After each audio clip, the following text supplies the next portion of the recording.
Hello, everybody. Chris Lee and Alfred Ezman of Southeastern 14 here to talk SEC baseball, do a reaction. We got a lot of stuff going on. Mhm. And I suddenly cannot get logged into Squeeze Play at the worst possible time. How does this happen? I know, I Come have on, it on Chris, right plan now too, ahead. don't you worry. Oh, what a nightmare. It's logging me, it's asking me for login credentials, which I already gave it earlier today. But anyway, we do the best we can. Oh, Lord. Okay. Well, look, we got a lot to talk about. We got two things settled. We got several things up in the air. Um, Tennessee is Tennessee final? I mean, it's academic at this point. Right, I mean, it's getting there. They're in the bottom right now. The bottom of the ninth, Virginia, 1-1 count. yeah, that up 12-3. Virginia Mhm. has knocked off Mississippi State in a game that was a little more lopsided than I would have expected it to be. They've advanced. We have got Georgia Tech in a great game in the balance. Georgia wins that one, and the Bulldogs win the regional. We've got Kentucky. Last I checked, up 3-0 in a you win this, and you're the regional champ there. Lose it, you get another pass. We've got, let's see, left side of the bracket. Tennessee's advanced. Virginia's advanced. Tennessee will get the winner of East Carolina and Evansville, which I think ECU was either winning big and may have already won by now. That will force a Monday night game 3 or game 5, I guess, in East Mhm. Carolina's case. Let's see. We've got Arkansas has been eliminated. That's a big topic Yeah. on the left side of the bracket. So that's the left side. There were 3 SEC teams playing today. 2 got eliminated. Tennessee advances or going to advance as we speak. All right, Kentucky over on the right side in good shape. South Carolina, that's going to be an interesting one. Some talk of Mark Kingston being terminated, which personally I kind of hope not, just for Mark's sake. Not that I know him well, but like him. But that's the business of things, and when you've got Ray Tanner and what he did, still not too long in the rearview mirror, and he's also Mhm. their athletic director, by the way. That's been a tough one for people to come in and repeat. So we got that to talk about. We got whatever happens in Georgia Tech. It was 5-all just a minute ago. We've got Florida staying alive by bombing Nebraska today. Good luck to them knocking off Oklahoma State, but you never know. Got to win 2 there, and you got A&M locked up with Louisiana as Texas has gotten beat. Speaking of coaching changes, be interested to see if David What they do. Pierce is back next year. That could have some dominoes that affect things in the SEC at other places potentially. So that's what we got. We've got nine teams to talk about, 8 teams to talk about in one form or fashion. And I'm going to let you filibuster. Well, no, I'll tell you what I'm going to do.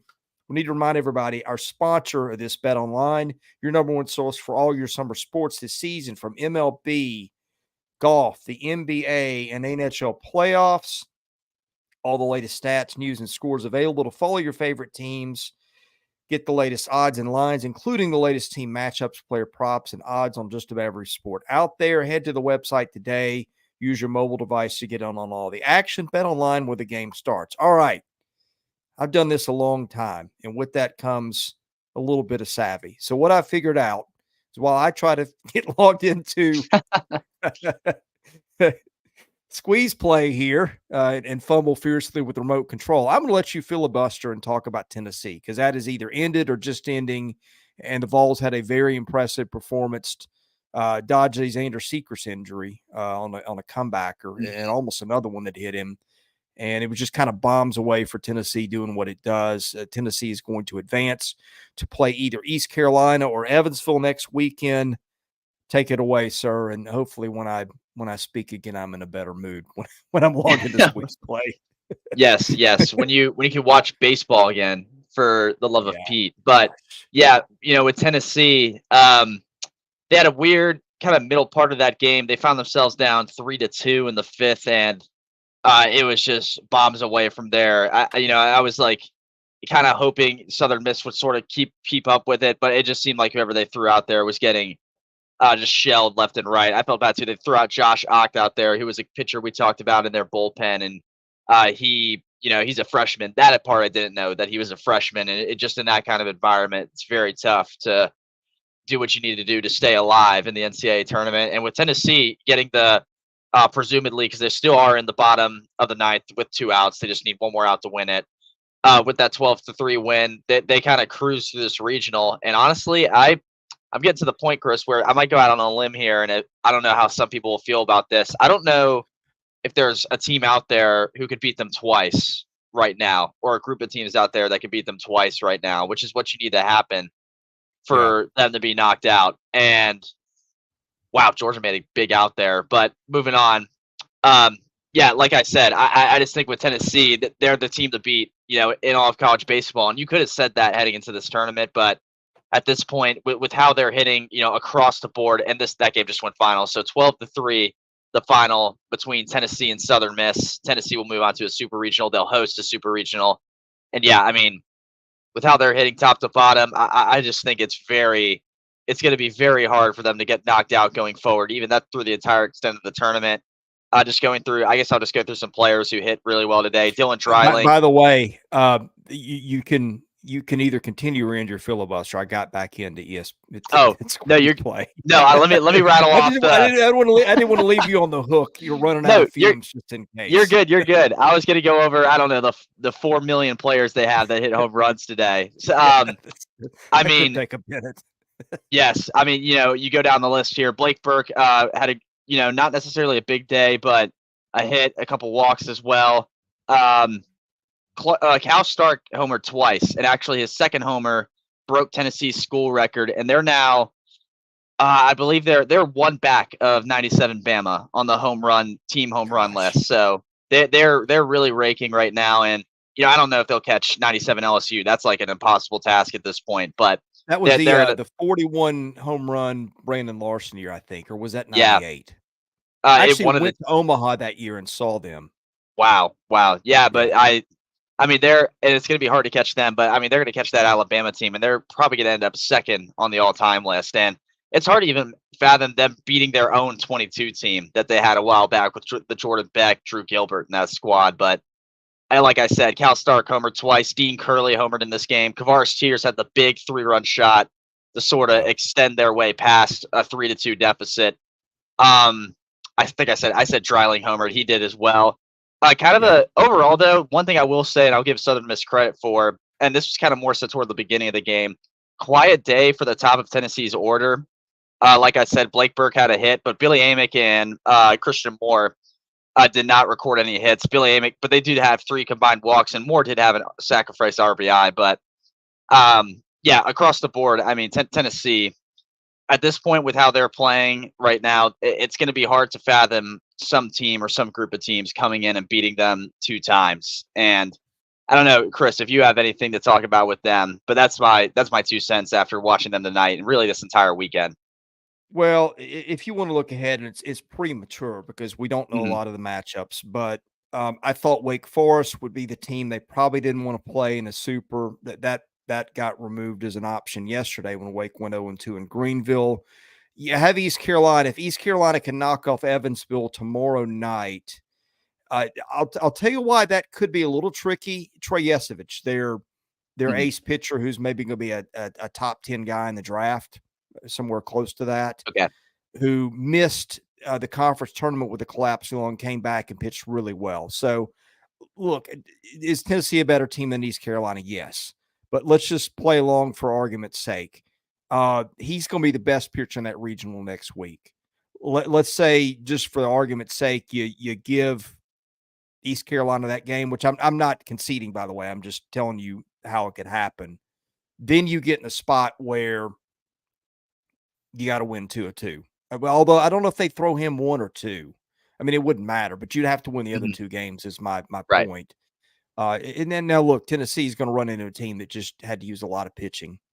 I don't know if the break off, they'll probably get them recharged and it may not matter. But if you want your scenario, that's one to worry about. To be honest, that other segment of that bracket, I presume Oklahoma or UConn's going to come out of one. Florida State, UCF out of another one. Florida State's got an ace in Jamie Arnold. I don't know much about the other teams there. Arkansas is eliminated, so that eliminates a, runner and team that can just pitch them to death option there in Omaha. I mean, that's if they get there. We're just playing ahead. Now, I tell you what, Virginia is tricky. They Yes. can really hit bombs almost on par with Tennessee. The pitching, I don't think, is probably quite what Tennessee's is, which is unusual for Virginia, but that's one to watch. I think you'd probably rather Kansas State coming out or Southeast Missouri State. I presume Kansas State's going to hang on a win. You'd probably rather see them than Virginia, but those are the options there.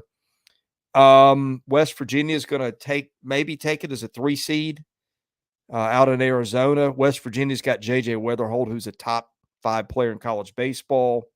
Guy's going to be picked really high. And then I'll tell you another team. What would be interesting? Here's the interesting if you get to Omaha for Tennessee. If you put Tennessee, Virginia, and North Carolina all in that same little batch of teams on the left side of the bracket, that is going to be just who can out-homer the other guy. That's a lot of offense. Yeah. Yeah. And even, I mean, with Florida State typically hits home runs too. I don't know what they're like as much this year, but that could be interesting. An all SEC ACC matchup. Omaha. In fact, that's oh yeah, that's the SEC's only option on that side now, with Mississippi State and Arkansas getting beat. Right. And then depending, I guess, on what LSU's doing, let me check the score of that game. That's it was 8-4 last I checked. Yes, I just had it up here too. Let me see. And then, yeah, I mean, yeah, depending on what LSU does, I really think that's going to come down to, I think we talked about it, though. That might come down to tomorrow, because we'll just have to wait and see. By the way, Georgia, I'm locked in, Chris, to this Georgia Tech game. They're going to extras right now. Yeah. Yeah. I think, but going back to Tennessee, there's actually, now that you say, and I kind of work my way through, there are offenses that can kind of have the firepower to at least stay with them. It might come down to, like you said, getting out homered, or just, who had the better pitching night as a whole. But I think just with the way I do think, regardless that they're the favorite, I mean, going forward, I just think, obviously being the number 1 national seed and, had not really struggling at all. I guess the only time they struggled, I think, this entire weekend really was this little, again, that little, I guess it was 1 through 5 inning stretch they had. And that was a lot of, I'll tell you what, that was a lot of JB Middleton, Southern Miss's starter, who was really kind of just he gave up a lot of base runners, but he kept the game in control. 3 1/3, had 4 walks, but, he only gave up 1 earned run out of that. So I don't, credit to him, but again, I just think they're the favorite going forward, and obviously, I think they're just waiting on ECU and Evansville at this point. Keeping an eye on Georgia. Georgia trying to lay down a bunt here, which is like a check your eyes moment, but it's first and second with nobody out, and they got it down. Oh, and he should have let that go foul. That's going to be the ball game. Third baseman threw it away. Oh, but I forgot. Georgia's the top, the away team. Always throws. Yeah. So Tech will have another shot. First of all, I don't think the bunt was going to go foul, but your shot to get the runner there, I'm not sure who was running, but that was going to be a tough play. I might have just let that go. Let me see the replay. Also, LSU is the catcher. Okay. LSU is final, so them and North Carolina are going to have a rematch tomorrow. By the way, we're jumping around a lot, and if people see this on replay, we are doing this at about 8:30 Central as some games are ending. We're going to end up hitting everybody, which means it's probably going to be a long live stream, which I'm fine with that. But just we're kind of hitting some of the ones that are ending first and going on now. But for Tennessee, another thing, Nate Snead, who I think is the most valuable pitcher on that staff. Look, he could have been horrible tonight. It wouldn't matter the way they hit the ball. But I'm always going to shout out a guy who comes in a game that's contested and just shuts it down, which he's done, pretty much all year. So, Yeah, Another Georgia thing Tech too, making pitching change, by the way. Go ahead. right? Another thing too about Tennessee's night pitching, Snead and Sechrist actually no earned runs tonight. Yeah. All three of Sechrist's runs and therefore all three of Southern Miss's runs were unearned. So the Tennessee pitching was very, very I'm trying to think of a word, but just not allowing anybody to come across the plate whatsoever, and that's only going to help them because there was at times this season when their pitching was a little on and off. Some guys who they thought would go deep into starts were more opens, and they weren't really expecting it. But yeah, no earned runs tonight for Sechrist or Snead, and they kind of split this game up pretty even because Sechrist went 4 2/3, and then Snead went 4 1/3, and that's just exactly what they wanted. So. All right, let's see. You said LSU has beaten North Carolina. Mhm. Okay. Yes. What was the final on that? 8-4 was the last score that I saw. It was 8-4. Ended 8-4. Okay. Stuff that stood out to me in that one. Of course, I left them off my notes page, but I will pull up the box score. I'll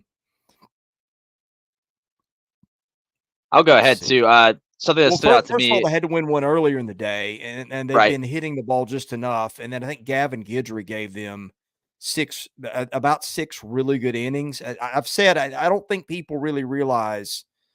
Well, if they've listened here, I think LSU's got more pitching to get through one of these. I know what Thatcher Hurd tonight. You just never know with that guy. I think everybody's just assumed he's not been good for a while, but Thatcher Hurd's capable of throwing a gem every now and then. And he gave LSU 5 2/3 of 2 earned run balls, 6 strikeouts, no walks.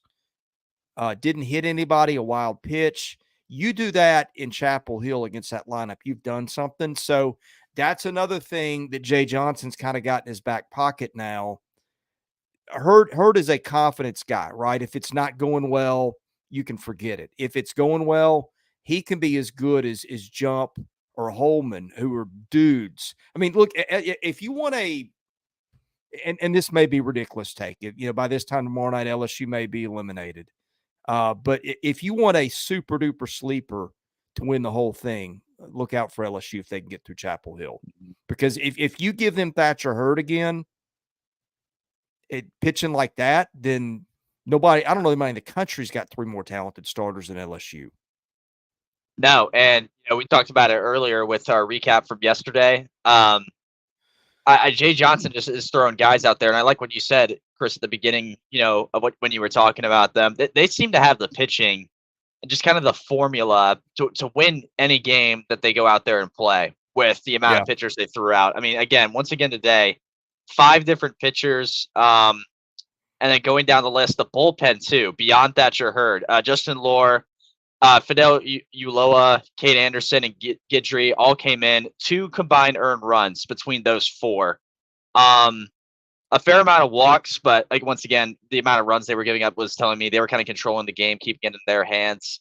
And then let's see, 6 strikeouts for Hurd. So that means 7 strikeouts for the bullpen, and it was good enough to keep North Carolina in check, a very dangerous lineup in check, and just knock them out. I mean, for example, Vance Honeycutt in tonight's game, 0 for 5. 0 for 5. He didn't get walked, struck out 3 times, and left on base twice. So he was really just ineffective on offense tonight, and that was exactly what LSU needed heading into tomorrow.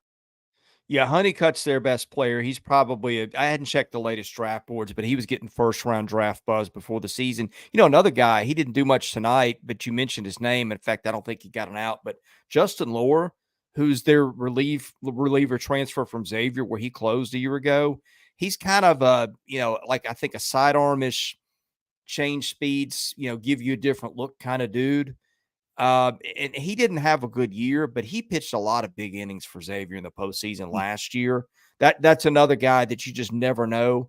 Maybe you get down the line in the postseason and it clicks, but that's another one. We got, by the way, in Georgia, we got Colby Branch up again. He's the guy that hit the home run in the night to lead it off to tie the game and send this thing to extras. So, yeah, it'd be interesting to see Branch can deliver here again. He's got runners second and third with 1 out.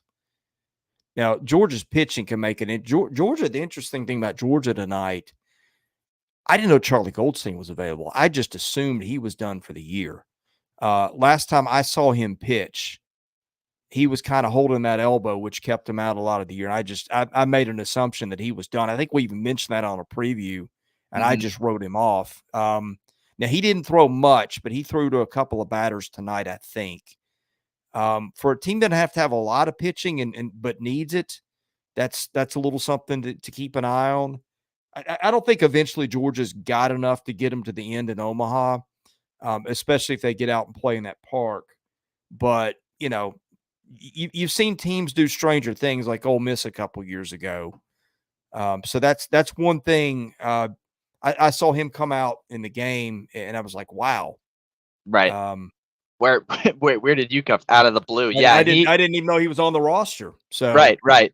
No, and he didn't do much. I mean, it was I just looked 7 pitches and he walked a guy and didn't even pitch an inning, didn't record an out or anything. But I think just from Georgia's perspective, regardless of even if they lose tonight, let's for the sake of our topic and what we can talk about, let's hope they don't. But let's say they lose tonight, they have another game tomorrow, and with just 7 pitches, they can throw him out there again. I mean, he's fresh, as all get out. So very good. I think it's very good for them because the pitching depth for them is just the one worry because we know what they can do on offense and how they can just tee the ball off. But if they can get that pitching going and get him back, that'll be very big for them to make a deeper run than everyone thinks.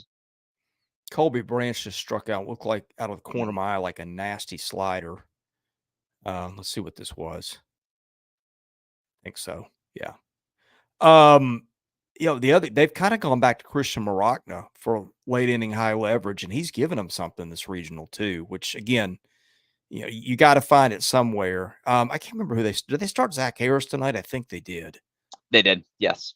Okay. And I don't think his line was great. I think the bullpen kind of got them there, if I remember this. Man, it's hard to watch 9 games at once. I've been scanning like crazy. It was nice last night when it was just only Texas and Texas A&M on. Granted, that was at 12:30 in the morning, but it was nice because I was just like, all right, I'm locked in on this. I know what's going on. But I mean, looking at their bullpen tonight, they no earned runs beyond Harris. He's been the only guy to give up runs tonight.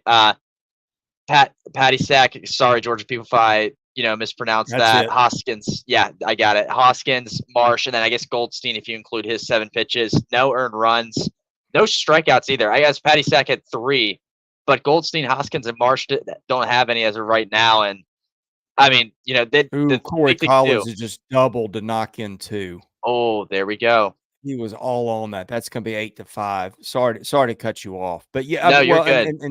And speaking of that, Patty Sack is another guy that hadn't been using a lot lately. He was a transfer, I want to say, from maybe George Mason. Matthew Hoskins, a kid I almost forgot was on the roster, had been used much. And Chandler Marsh, I know he'd be on the 27. I think he pitched a lot last year. I don't know if there's been an injury situation there, but, postseason is just about piecing together outs. And Wes Johnson has been able to do that with some of these guys that didn't really give them much in SEC play. And let's see, they just walk Condon. Yeah, for the second time in a row. I'll tell you what, I'm really interested to see where Corey Collins goes. Because he's maybe a 4th-year guy, but when you got an on-base mark of nearly 600, and I get that a lot of those have been hit by pitches that are not going to happen in pro ball. That tends to be a college thing where guys get hit by a ton of pitches because, they wear body armor and stand an inch from the plate. Don't get me started on that. But so I know some of it's not going to translate, but I think he's been getting some run as a draft prospect, not like a first rounder, but I'll be very interested to see where that one goes. Yeah. Let's see. Who else do we need to get to? Kentucky, how about Arkansas? Give me a check-in on. Well, we'll get to that later. I want to get to some of the teams that are still playing. Kentucky, last I checked, Mason Moore was dealing, which is really good news for them. Like if they get Poozer has been pretty consistent, but Neiman and Moore have just not been good lately. And look, when you've got the lineup they've got, you don't need to be great. You just need to be okay. But Indiana State can hit pretty well. And let me look at what Moore did tonight. He went 6, didn't give up anything, walked 3, struck out 6. Mason Moore's not going to be a, strikeout 14 in the game guy. But Jackson Novey, who's been a little hit and miss, came up, gave them 2/3 of an inning, and I guess Cameron O'Brien on now for them. The transfer, I think, from maybe Campbell. Can't remember.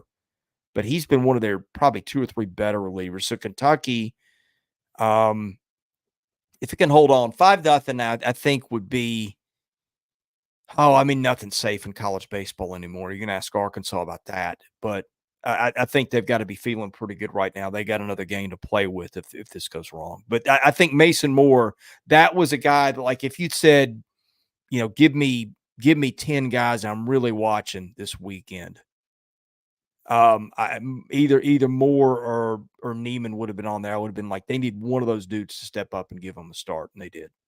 Yeah, and even tonight, I mean, Indiana State, everyone's talked about them all year at D1 baseball. If anyone keeps up with that, they've had them as a host for most of the regular season, so they're no slouch of a mid-major. They have 4 hits tonight, and I mean that pitching staff for Kentucky's been shutting them down, in and out like lights out tonight. And Kentucky really on offense early, just kind of got it going. It was nothing explosive, but a run in each of the first 3, and from there, it was just kind of a scoreless middle half, and then I guess this top of the 7th, that top of the 7th they had just before this top of the 8th was really good too with 2 runs. So Kentucky just doing what they need to do to get their way through. I feel like I kind of harped on Tennessee how they cruised through their regional. Kentucky kind of did the same thing this weekend, and it's something they really needed. Especially with a team like Indiana State coming in who was supposed to host and all that's good stuff.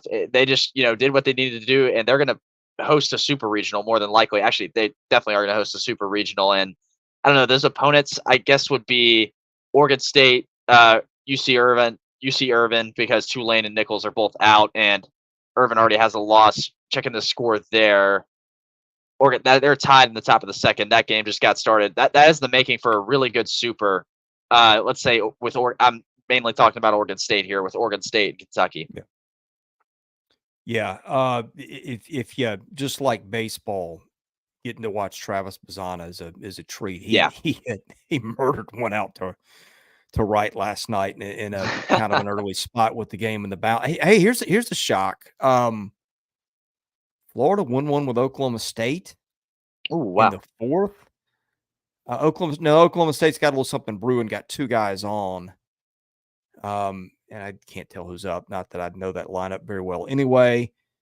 But let's see. Florida's on Cade Fisher. Has he gone the whole way? Okay, yeah, he has so far. Now they're sending somebody to the pen. Fisher's been very erratic, but hey, Florida, man, they've got enough pitching to get through 3 games and get to a 4th. I don't know that I had that on the list of things I thought I'd see. No, and talk about a back and forth regional. I guess thus far, pending on what happens with this game. Maybe I spoke too soon on that, but great game against Nebraska. I just think from an all-around team standpoint, they got to win that first one, and then kind of just were very quiet on offense in their last game. And it's nothing crazy right now. They only have 3 hits and a run, but doing what they needed to do pitching, which is just, again, this is the millionth time I've said this since I've been on here, but it's been the question for them all season, and especially with Cade Fisher, and he's out there 3 1/3 right now, 5 hits, 4 strikeouts. He's walked twice, and you'd think against Oklahoma State that'd come back to bite you, but it just really hasn't. So hanging in there, and they'll get a rematch with Oklahoma State again if they hang on to win this. I'm trying to see how this affects the rest of the tournament. Oklahoma State, I guess the winner of this plays Clemson, because Clemson just moved on to a super.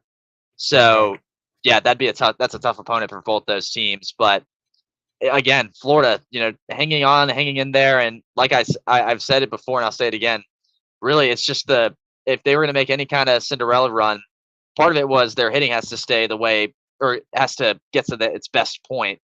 But also, it's just like, the pitching needed to get better, and so far, Cade Fisher's doing that. I guess Oregon State and Irvine are playing through a downpour. That's interesting. Yeah, no fun in So we that. got Clemson. I think that's the first time Clemson's gotten to a super since 2011. Is that that's I think that's correct. And by the way, Oklahoma State just busted this thing open against Florida a little bit. Oh, there we go. Um, Yeah, 1 out, runners at the corners, tight spot but there. busted open's a little strong, but took the Right. lead with more stuff brewing. And Georgia's giving up a leadoff hit here. Who they got? They got Chandler Marsh. He's Because still out there? Okay. I think they've used about everybody else this regional. Oh, yeah. Um, I'm trying to let's see. see Marsh what is else. gone. How many pitches? Only 12. So, I mean, he's kind of fresh still. So, Yeah. we'll see. I think they're, and that's a 2-0 count right now. At least I don't know how far ahead matched up on you are with me, Chris, but Uh, I'm trying to see what yeah, else. I'm right. I'm right there with you. Right. A&M, we got A&M right now as well. Oh yeah, thank you for bringing that up. I knew I was Yeah. forgetting something. Oh, speaking of, last time I checked, it was 1-1. And speaking of break it open, 6-1 A&M right now, top of the sixth. God, that game's flown by. I felt like that game just started not 30 minutes ago, but I'm looking at there. uh, I'm looking. yeah, Shane Sadeo got the start in that one. I'm going to see how far Mhm. they've let him go tonight, because I think that could be very interesting. By the way, Texas got eliminated today. There's some talk that Texas could move on from David Pierce. Um, and I And then think I guess Tony Mark Vitello Kingston in Kingston, is it's moved. something. Yeah. Vitello, I don't know. It depends on who you've heard. That may or may not be a possibility there. But I mean, I would think he'd be on a lot of For teams' Texas. list for Texas. I mean, of course, Pierce hasn't even let go Oh, yet, and may or may not. But I'm just saying that's been in there a little bit today. Let's see. How far has Shane Sadeo gone? Oh, he's gone 5. He's only thrown 71 pitches, 55 for strikes. Hey, look, I'm telling you, A&M was my national title pick before the tournament. I didn't actually pick an entire Omaha. I never went through the bracket. I just said, screw it. I'm gonna name them my champion because I've liked them all year. I think they've got all the ingredients that mhm. translate kind of wherever they play. But the thing for them was finding 2 more pitchers because they've been getting garbage out of the 2 and 3 holes lately, and they moved Sadeo out of that high leverage relief thing. You know, they got a couple of lefties. He and Eichenbeck being the other who pitched him to was the biggest arm they had last night. So I think they just said, "Hey, we got him to cover a lot of lefty innings. We'll figure out the other rotation spot." I think Tanner Jones has got the boot. He pitched some middle relief this week. But man, if they got him the way Prager's pitched, he's been so consistent all year. Now the weird thing for them is the bats just hadn't shown up lately, Yeah. like they did earlier. But they're showing a little bit tonight. Braden Montgomery's hit a home run. Caden Sorrell's homered for the second straight night. So that's one interesting to watch. I think A&M is gonna, odds are pretty good. They're gonna advance. Yeah, and yeah, I'm looking at their. I just, it's the first time I turned this game on since like the first inning. The box score going down the list, they have what 10 hits through the I guess through 6 innings right now, and Lavalette, Montgomery, and Appel all with 2 each. Ted Burton, Hayden Schott, Caden Sorrell, Travis Chestnut all with a hit too. That's top to bottom.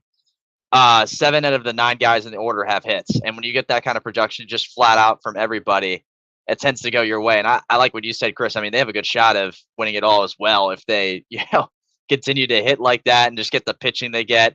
And I mean, even tonight, Sadeo with a great start, and he's still up there on the mound. And with what we saw from Ashenbeck last night out of the pen, going almost, he might have had 60 pitches. He was very close to it in a relief outing.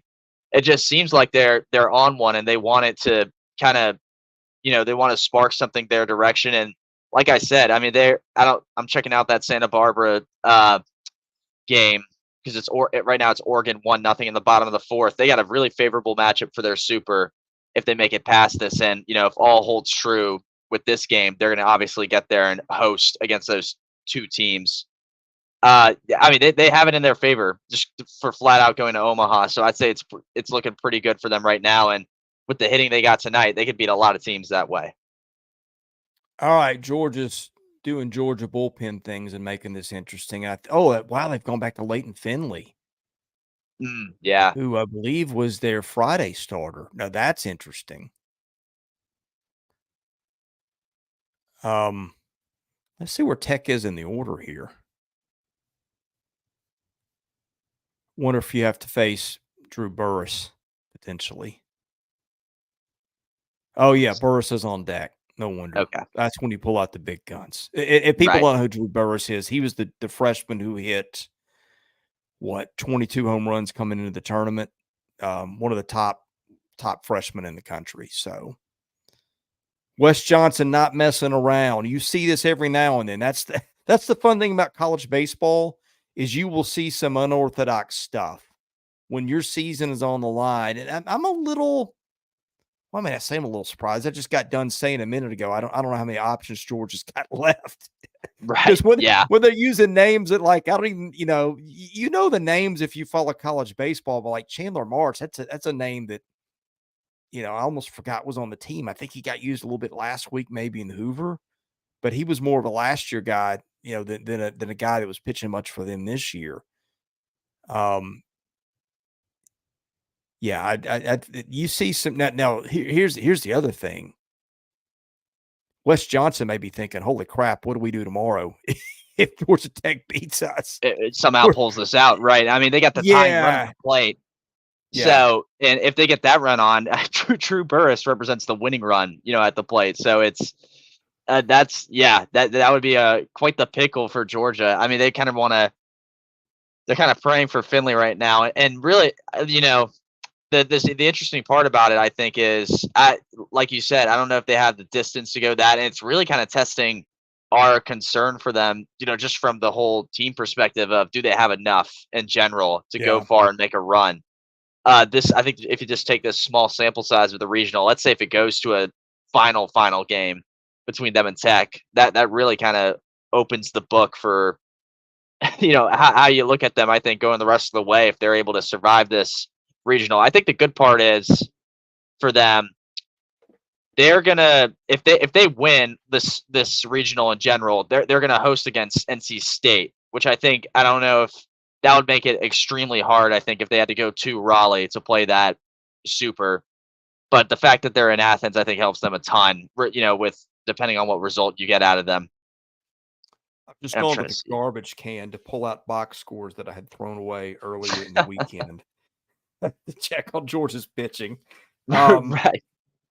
That's the time of year we are in. And that's what, like, people that are new to college baseball, and there's a lot of them, I think the college baseball postseason in the regional format is just incredibly interesting because you see, oh my goodness, single got through the infield. So Georgia Tech has now loaded the bases with Burris up and nobody out. Goodness. That is exactly what you did not want to see. Got a ground ball. You're looking for double play there. That one just rolled right through the right side of the infield.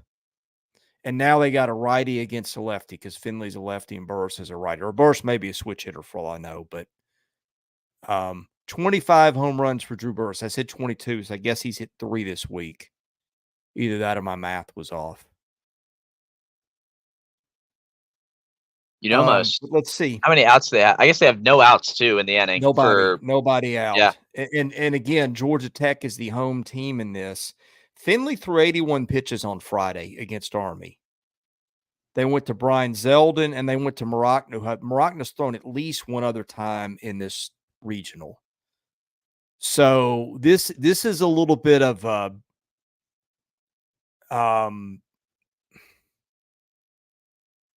you got another game to play with. And like when I was thinking, really going to bring Finley in this when you got another, but I started thinking, it's like, I don't know how many, because they threw Harris tonight and they threw, oh gosh, who was it yesterday? Probably their best starting pitcher, and the name is just completely escaping me at the moment. So I'll find that. I'll pull it up. Um,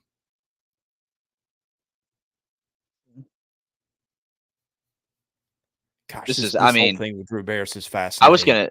No, I know. I was gonna say I would think about just walking in a run, but they have no outs. I mean that's probably a mistake if Yeah. you do that.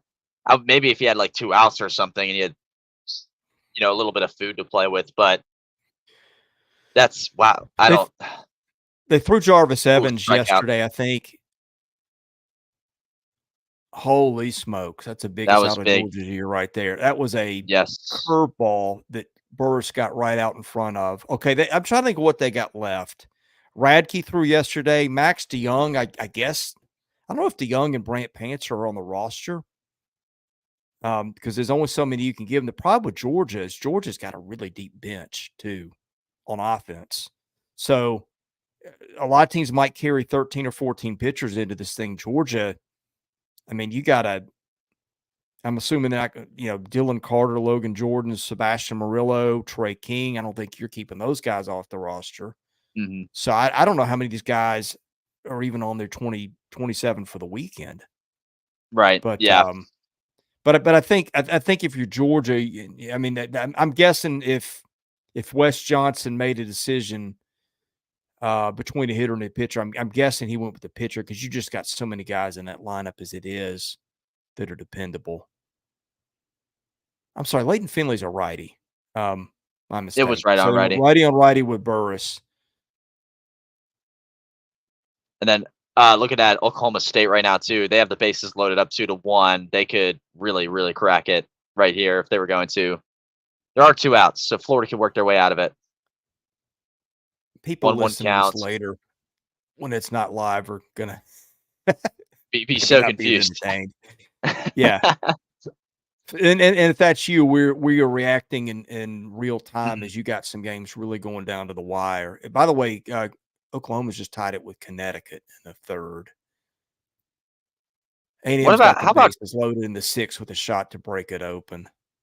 Chris? Did you know a lot about Connecticut at all coming into this? Like No, I was I mean kind of they're baffled. there every year, Right. but I'd be I lying if was I said I know their roster. right. No, I was looking and I was kind of shocked. I was just I guess depending on looking at both Oklahoma and then Duke, who was in there.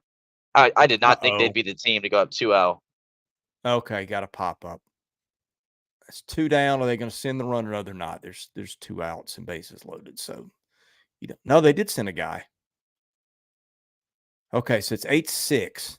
Right.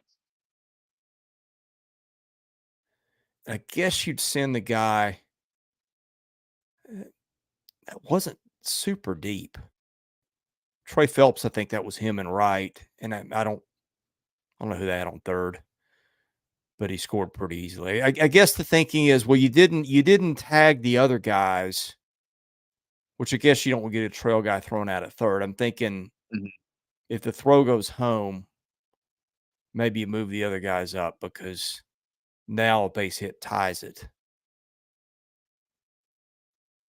rather Ooh, than guys on first and second. great Are catch you by watching Michael Florida? Robertson. Yeah, great catch by Yeah. Michael Robertson. That saved, I think, Florida's game right there because the bases were loaded. Yeah. Diving grab.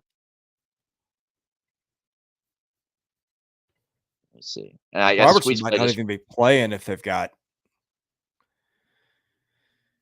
other guys healthy. Yo, yeah. That's what I thought it was at least. Maybe, hopefully, there's some Florida guy in the chat who can No, correct I think me. that's him. Okay. Um, I figured. I I think did he's the see. cleanup guy up for Georgia. Let me see. Oh. Spoiler There it alert. is. Yep.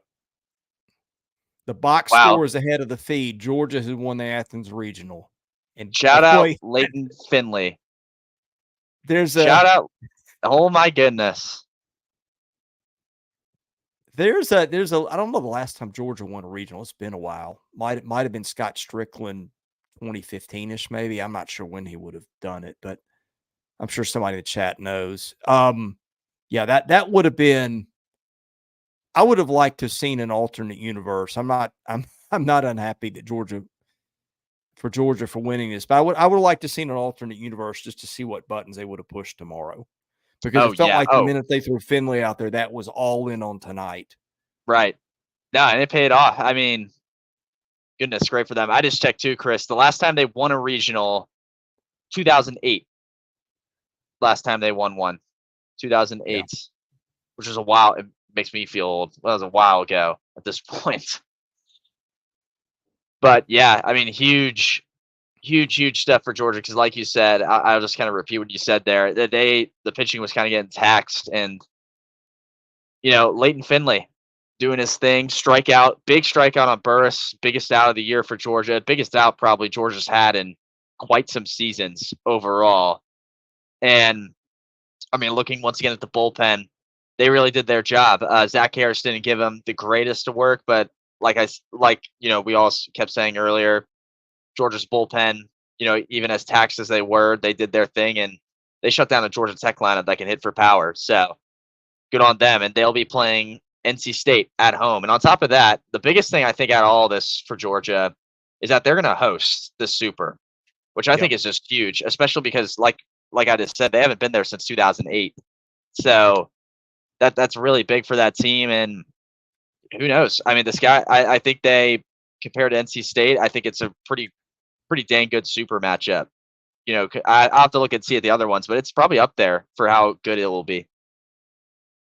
Okay, so NC State is one. I missed that. Mm-hmm. Yes. All right, so we got that one set. We've got Tennessee locked in, Virginia, Clemson, NC State, and Georgia. Have I missed anybody? Kansas State won, so we got Virginia and Kansas State for that Super. Wow. That'll be, who knows? You never know with Kansas State. I mean, yeah. Their shortstop Culpepper had a nice try. I didn't realize he's from Memphis. I don't know how he got to Kansas State from Memphis. I didn't either. You got a lot of baseball schools within a 3-hour baseball throw of Memphis. I guess there's not such thing as a 3, but you know what I mean. 3-hour drive of Memphis. Mm-hmm. You got Ole Miss, you got Mississippi State, you got Vandy, you got a little further to the east, Tennessee, which I think it's gotten some kids out of Memphis, maybe. He's right. And well, what happened there? He's right in SEC country in general. I mean, that's kind of right. Arkansas, maybe. Right. Yeah. Oh, yeah. Let's see. What do we got? Is this Shane Sadeo? Yes, Sadeo's still out there for A&M, and apparently cruising. Although they've got a man on with one out. Louisiana's just not an offensive-minded club, though. I think this one is. I mean, look, nothing is safe. Ask Arkansas about that last night. I'll tell you what, there's a couple teams we hadn't talked about. Arkansas, South Carolina got beat. Those are two big stories for different reasons. This is a year where you just kind of had to have the offense. And Arkansas didn't have it, and everybody thought the pitching would be good enough to get them, at least through a regional, including me. But when they lost Brady Tigert and Kansas State just clustered some stuff together in the 5th inning or whatever that was off of Hagan Smith last night. I don't remember which inning it was. I mean, they got a bouncer that went through second that hit about 3 feet in front of the plate that scored a couple. They hit a home run that just barely got over the fence. I mean, they only had 5 hits, scored 6 runs.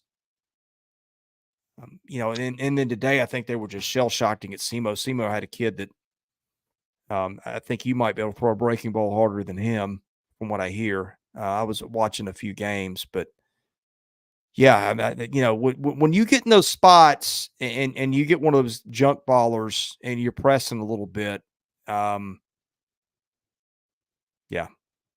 Yeah, I'm looking at them right now.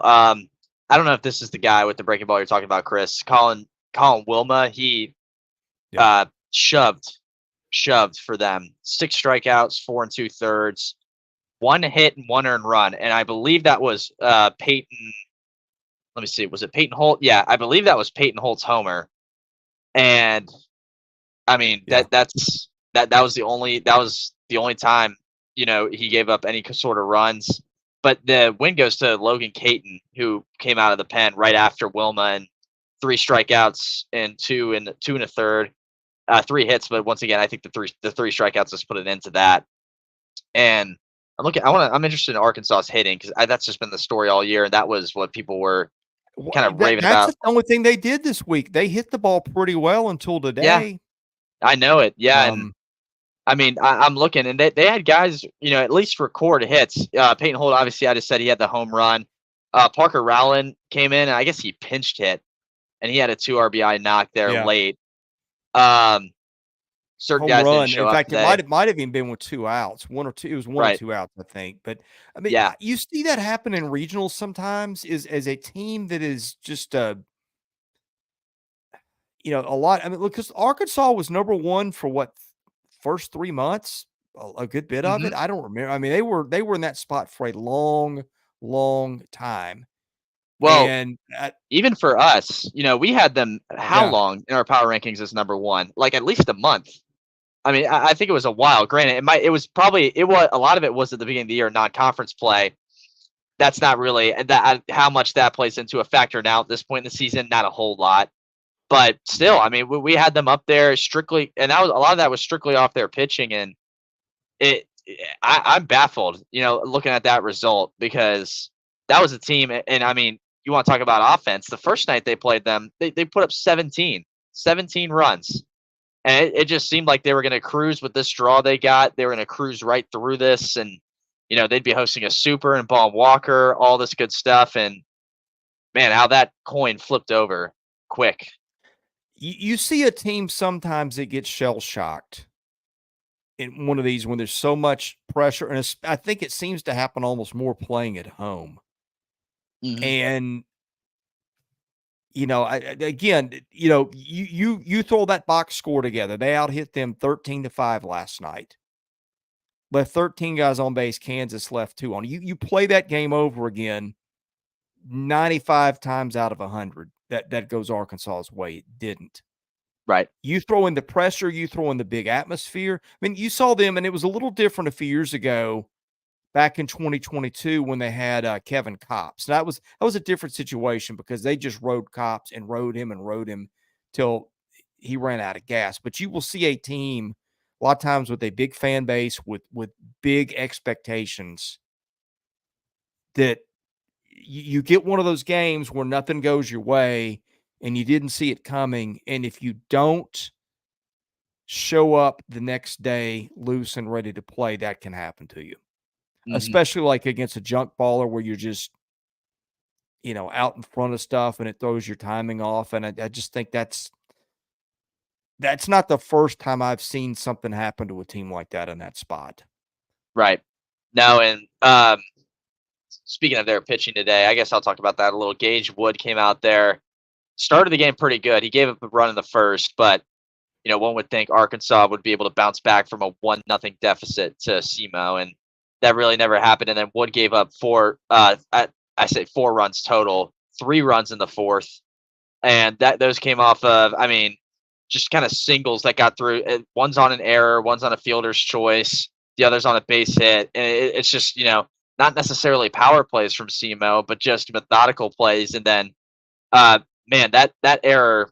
I think it was Kendall Diggs who recorded the error, and that just kind of set up SEMO to build that lead up, and Arkansas's hitting just could not recover. So brutal, Yeah. especially for a team that definitely throughout most of the season had national title expectations or a national title look to it, at least through a lot of this season. And to come out short like that is just flat out, really, really weird. So the search goes on for Dave Van Horn to get that national title. All right. Something snuck up on us here, and that's Kentucky. Because Cameron O'Brien's come out of the bullpen and just started mowing Indiana State hitters down. Kentucky's got 2 outs to a shutout, a 5-0 lead, nobody on base. So Wow. Kentucky is going to make a super for the second year in a row. And then face Oregon State somebody or out west. Yeah. Oregon State or Irvine. I assume between those two, they're going to host. Yeah. Yeah. And A&M has gone to Chris Cortez, best bullpen in the league, and he's one of their better guys. He's been around a bit. I think this is at least his third year pitching at A&M. And then Florida, I guess Florida's in another jam here. No outs, runners on first and second for Oklahoma State. If They got to Florida find their way out gets of this through, too. if Florida by some miracle gets through Stillwater, that might be the story of the tournament so far. Oh my, yeah. Especially, I mean, we said it before. Other than maybe Michael Arkansas getting eliminated, yeah. Right. No, and Michael Robertson had that catch for them, and they were. I mean, that ball dropped without him diving for it. This game would have been broken wide open. And honestly, basing it off of yesterday's game, I don't know if Florida, would have had the offense to come back.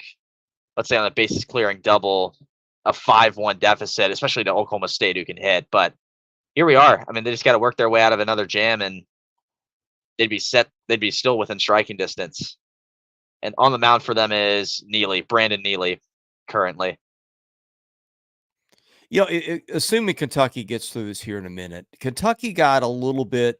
I think that Western Michigan game, being that spot, nearly blowing an 8-run lead, that's one of those things. If you can survive it, it makes you stronger. Oh yeah, 2 outs in Lexington, so yeah, he one just more got to to go strike out for Kentucky. I think that could pay dividends for Nick Mingione.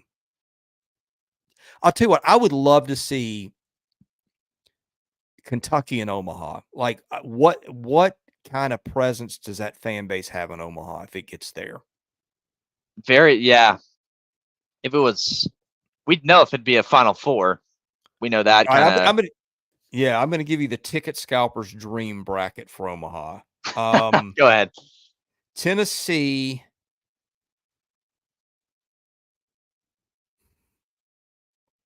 Florida State, Virginia,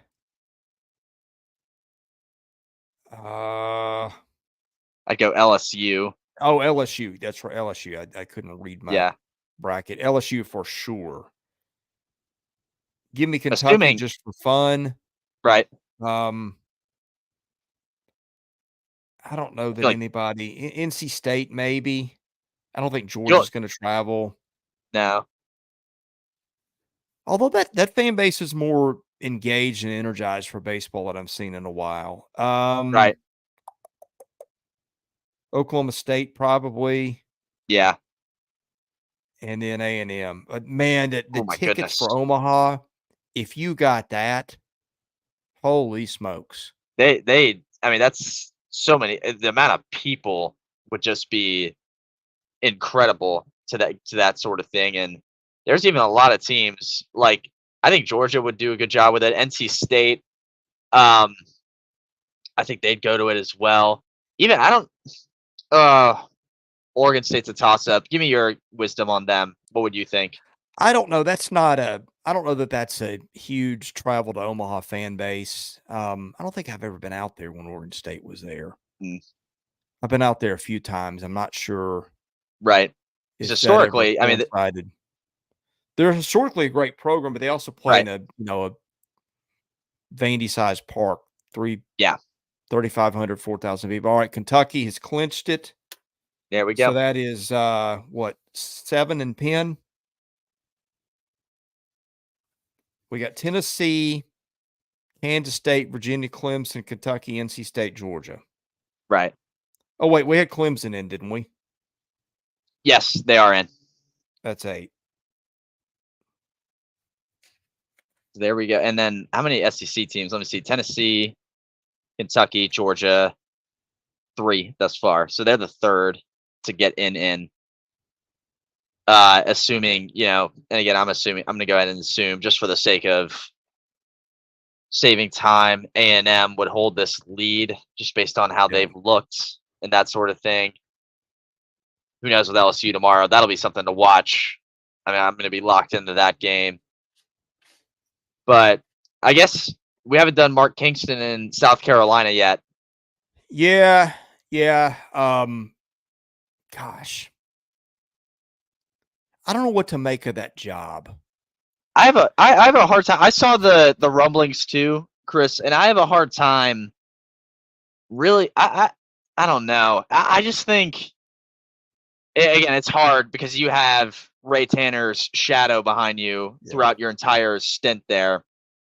But at the same time, I mean, this team, I was at his post game in Hoover, and he was thrilled with how they played in Hoover, and I would be too. I mean, they were one of 4 left in that tournament, and they needed a run like that to get the seeding they did, and they came up they came up short. And today, I mean, I can't really excuse them for how they played today. They were not good on the base paths. They recorded 5 hits. James Madison only had 5 hits too. Their pitching was fine, but I mean, just hitting the ball. The guys who had hits today: Talmadge LaCroix, Dylan Brewer, Petrie, Brinling had 2. Blake Jackson got walked twice. Outside of that, Cole Messina 0 for, Parker Nolan 0 for, Kennedy Jones, their left fielder, who had a good Hoover 0 for, Will Tippett, who's been electric during this regional, was electric, I guess, during this regional 0 for. Yeah, left a lot at the plate to be desired, especially when you kind of match the team you played for hitting and when you pitch the way they did. And I feel bad for Dylan Eskew, did enough, I think, to get them the win. He gave up the 1 earned run, but he gets credited with the loss there.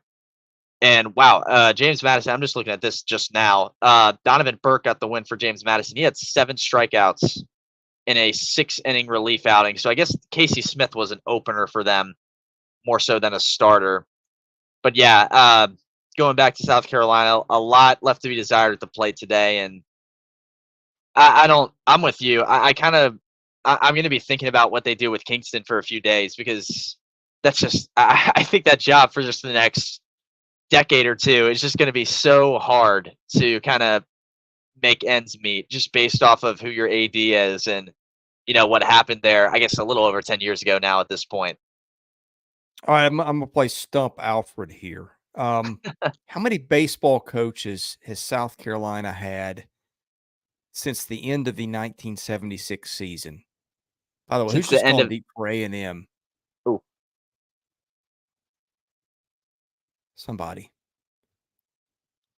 So that should put A&M comfortably out ahead. Holy cow, this Grand Canyon third baseman's the biggest kid I've ever seen on a baseball field. Anyway, carry on. Since the end of okay. 1976. Wow. South Carolina since 76, how many coaches? 4. 4? I knew it was going to be not a lot since you were asking. 4. Yeah. So is it one guy, Ray Tanner, one guy, Kingston? Is that the order it went? June Raines, 1977 to 1996, had a winning percentage of .667. This according to Wikipedia, so I'll take their word for it. Ray Tanner, 16 years, 97 through 2012, had a .700 winning percentage. And the problem with Tanner, well, it wasn't a Tanner problem. It was an everybody else problem. Tanner ended up that they won it in 2010, won it in 2011, and came within a game of winning it in 2012. Like, nobody ever even thinks of going back to back to back, and they were that close. So Chad Holbrook comes in. He goes 200 and 196, 654 winning percentage, not bad. They fired him, and now Kingston is 216 and 153. That's 585. I don't think Mark Kingston's done a bad job, but I still think Tanner put up, I mean, you can't, the way he left it, you can't duplicate that. No, and like you said, that's another good side note that you mentioned. I mean, he was a good game away from three-peating, against Arizona the year they won it. And it is hard to duplicate, and I guess I'll say this for Kingston's sake.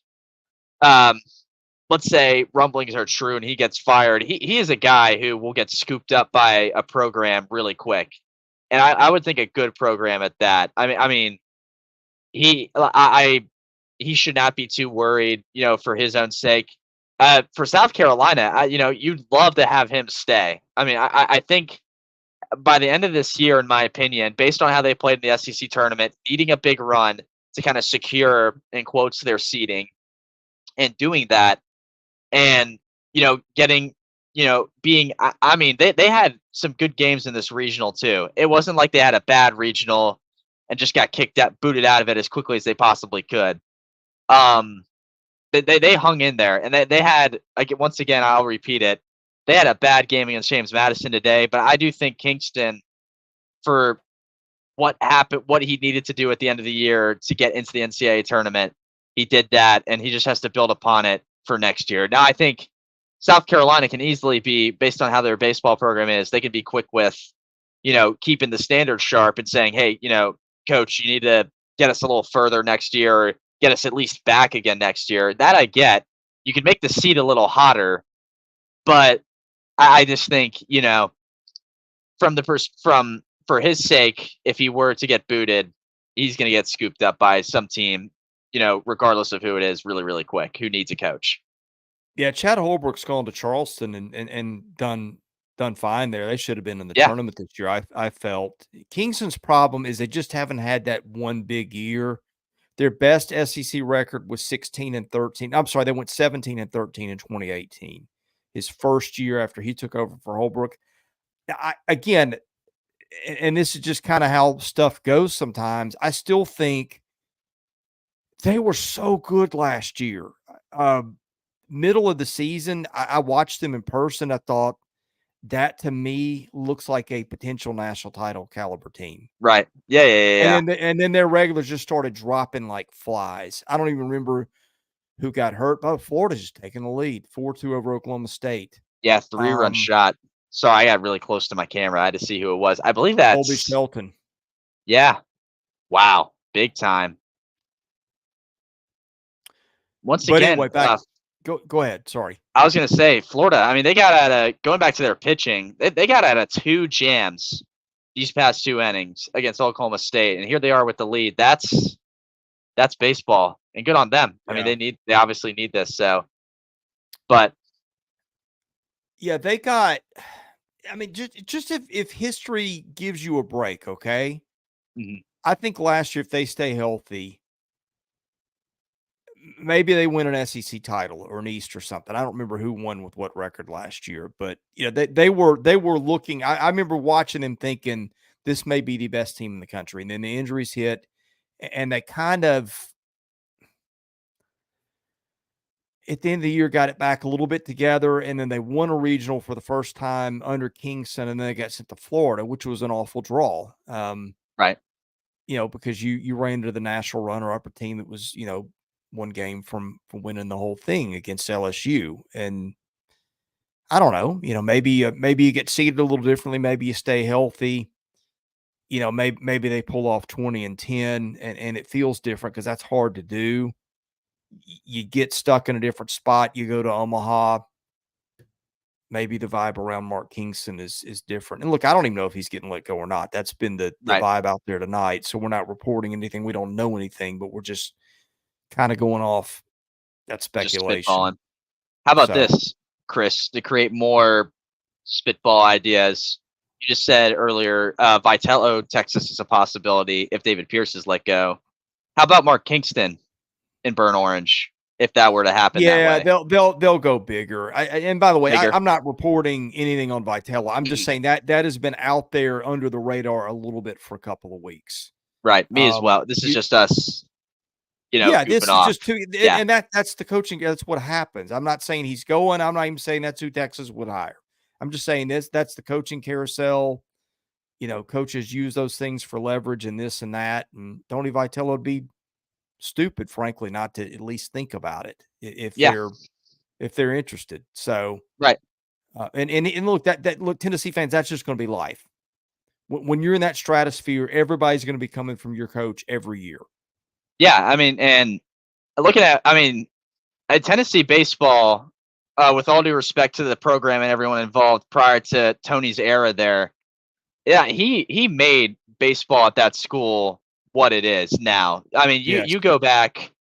I'm trying to think of a year because I'm not let's say 2010s, like about 10 years ago and a little bit before that, that it is not anywhere near the level it is now with him. I mean, he has made baseball there not the Yeah. talk of the town, but added to the talk of the town. The vibe around baseball in Knoxville is very much I alive. never in a million years would have thought that fan base got into baseball the way it did, and Yes. that's all him. I mean, and look, let's rewind a little bit. Rod Delmonico went to Omaha a few times, had some good teams, put guys in the pros. Chris Burke, Hmm. lot of dudes that you know saw a little time in the majors, and they brought in Dave Serrano. Everybody thought Serrano was a great hire. He'd been a pitching coach there before. I thought that was a good hire. Right.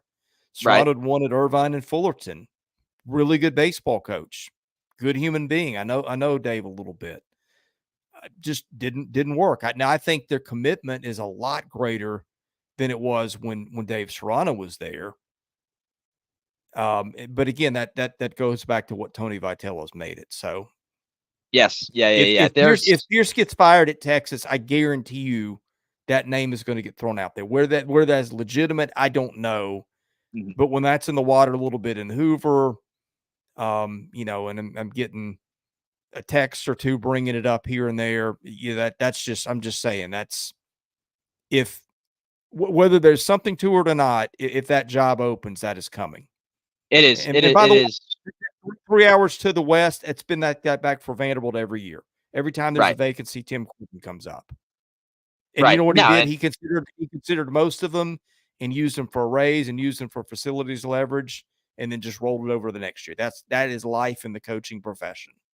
yes. And I mean, he is. And if you're Texas and you're looking at, I guess Texas is going to be a topic on uh, the shows we have, in the future, just because they're joining the SEC. But if you're looking for a baseball coach, if you're them, Tony Vitello is one of, if not the name to look at to start your search. And I think, Sure. just because, again, you know, past 5 years, however long he's been a coach, I don't know that for sure. It's right around there. He has completely flipped baseball in Knoxville on its head, and he has them Yeah. in a direction of success. And if he were to stay there for a few more years after the fact, again, we're just spitballing.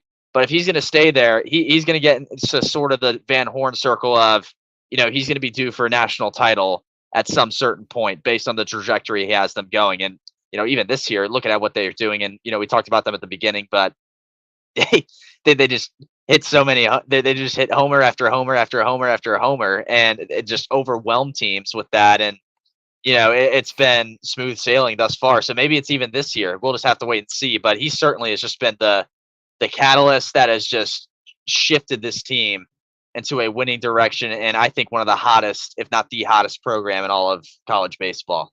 Yeah. I mean, the last you'd have to do the post-COVID records, but I would bet that they are leading the country in winning percentage in that time. Yes. And there people forget 2020, it felt like they were maybe poised to go somewhere, and then that season got canceled. So we'll never know. Right. At No, and that point, looking out. nobody took it seriously because Tennessee had gotten off to 16-1 start or what it was umpteen times, and then just kind of wet the bed when it got to the league when they weren't that good. So Right. nobody really took it seriously at the time. But, with the benefit of hindsight, we might view that one a little differently.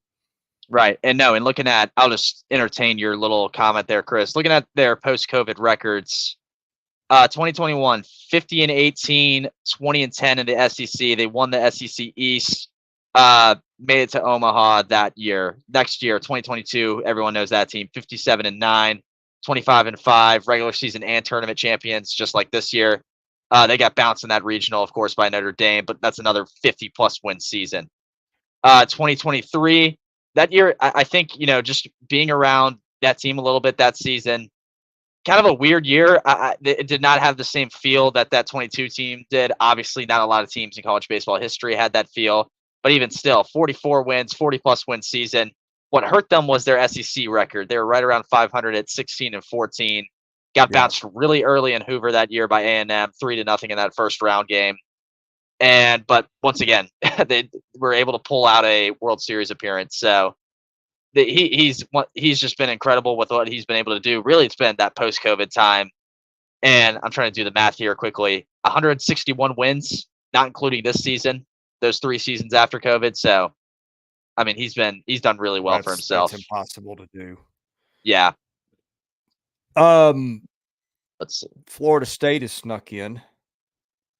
While we were Oh, they are in now. They were. Yeah. Yep. Well, Okay, that's there what we go. ESPN just put up on its graphic, so I'm just going to go with that. Right. No, they were. They fell behind UCF early. They kind of picked it up and carried away with it, though. Beyond that, but I'm looking at Florida once again. That's been the game. Florida's got something going again. My goodness. Yeah, wow, they're doing really good. I guess Oklahoma State scored a run again too, and that really just didn't phase them. Who did Florida bunt with there? I don't know why you lay one down in that spot. Oh, that's Dale Thomas. Okay. That makes a little more sense. Yeah. The 218 hitting Dale Thomas.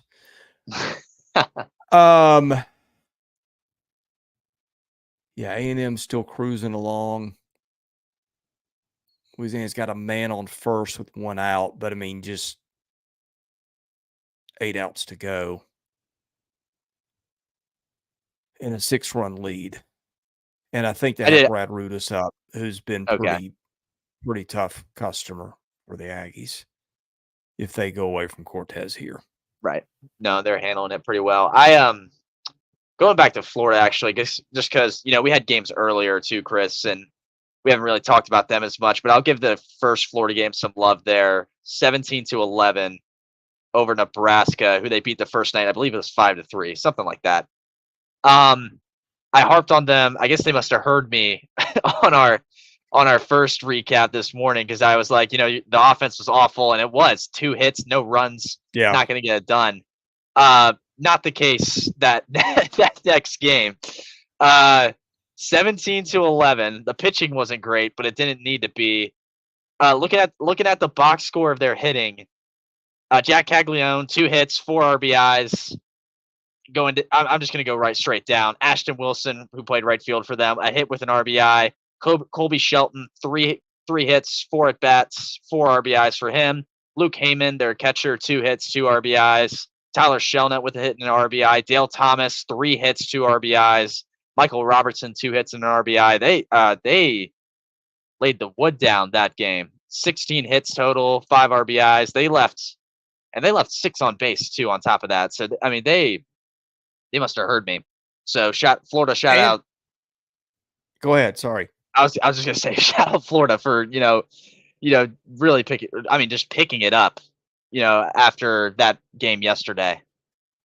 Well, and they're playing without Ty Evans. Now, and of course, Ashton Wilson has been the beneficiary of that. He's had a big regional. Right.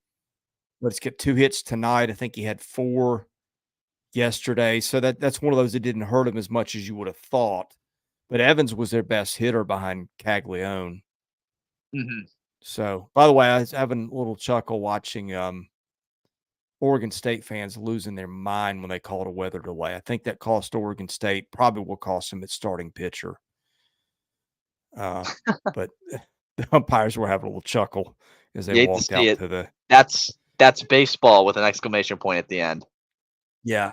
West Virginia has just broken the game open against Grand Canyon.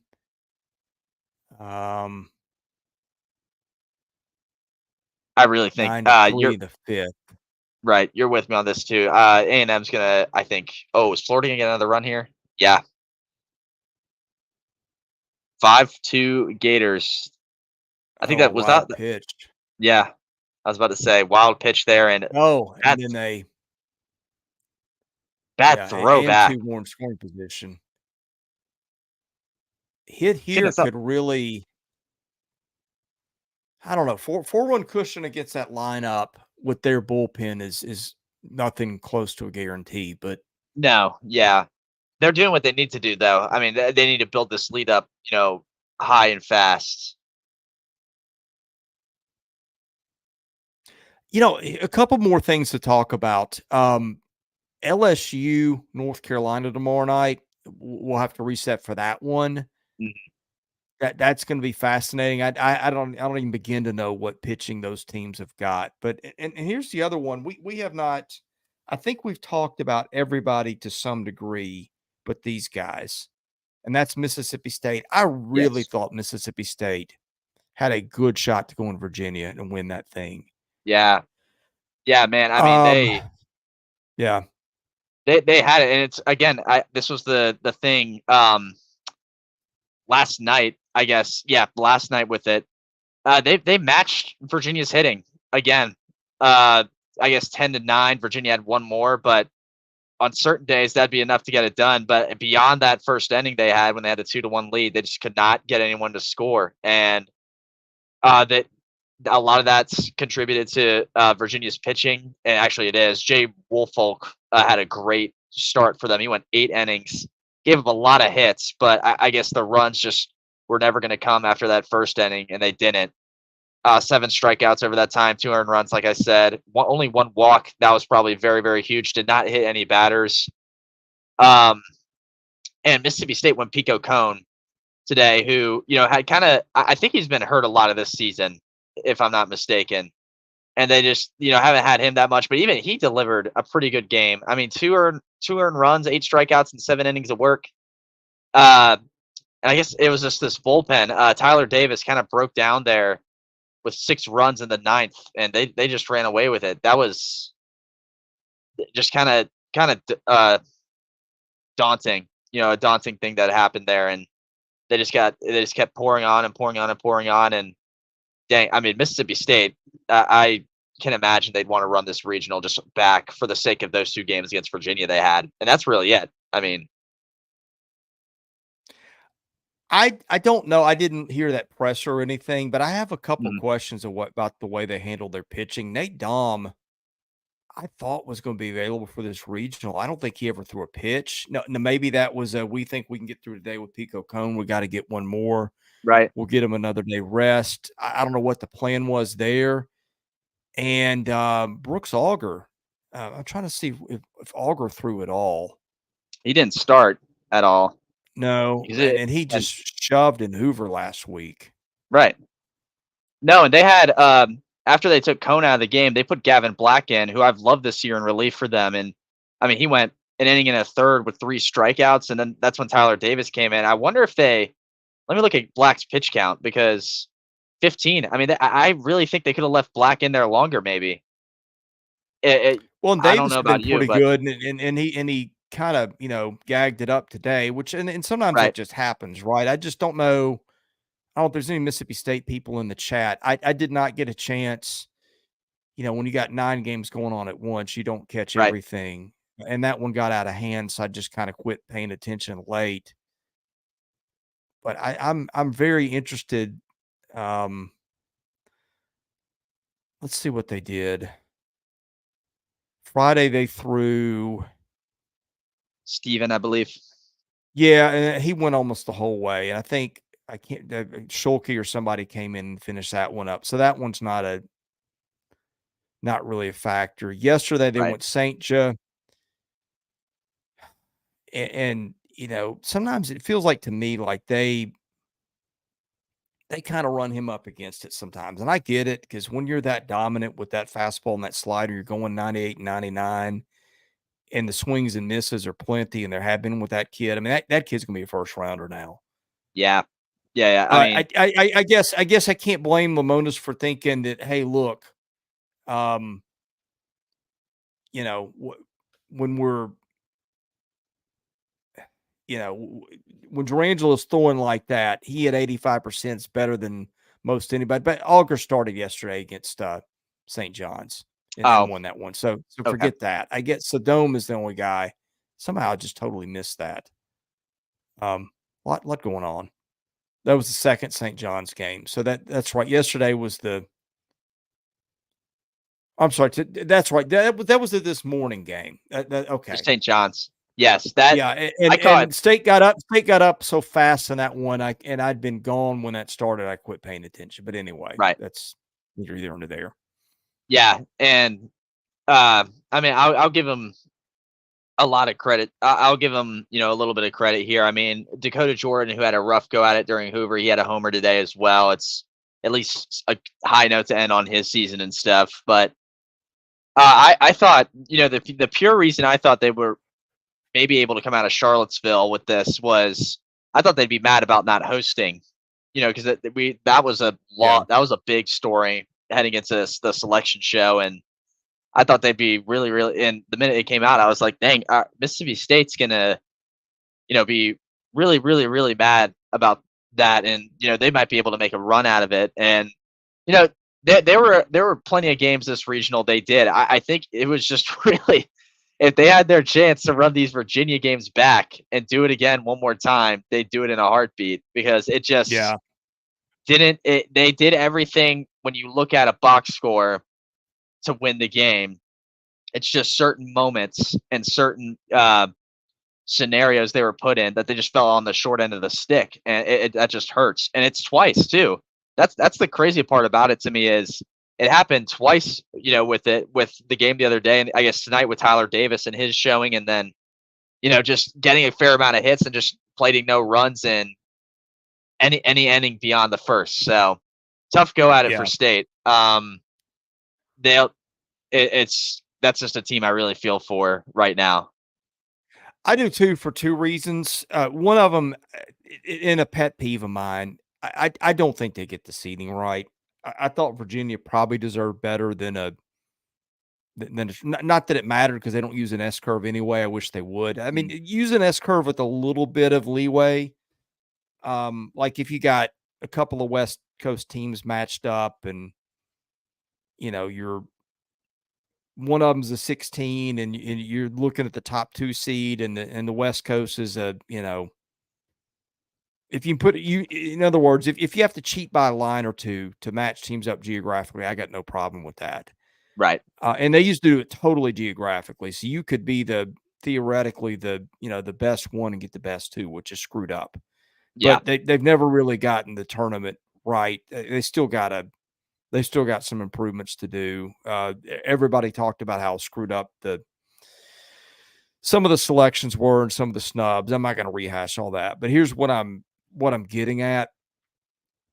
I wish they would S-curve this, and I feel like if they did, Virginia was a little underseeded to begin with, and State should have never been sent there to begin with. I mean, I think a more fair, although I'm sure the fans would have loved it. I mean, I would have sent them to Oregon State or somebody lower in the pecking order, but not there. Right. No, yeah. Arizona maybe that would have been a lot more fair. I mean, and then Yeah. that would have been a grudge match because they thought they should have had Arizona's spot in the hosting pecking order, and I would agree with them, but that's not how it and went. depending on your curve and the RPI, another spot, Greenville, even maybe with ECU if they wanted That's to. another one. Yeah. Right. I mean, instead of Wake and then Wake Forest somewhere else, and even nothing against Wake. Wake, I think, speaking on it with twos, they deserved a lower end one. If I put it in the weird wording like that, but that was the spot I felt they could have gone as well as that. I guess I'm looking Louisiana, new pitcher.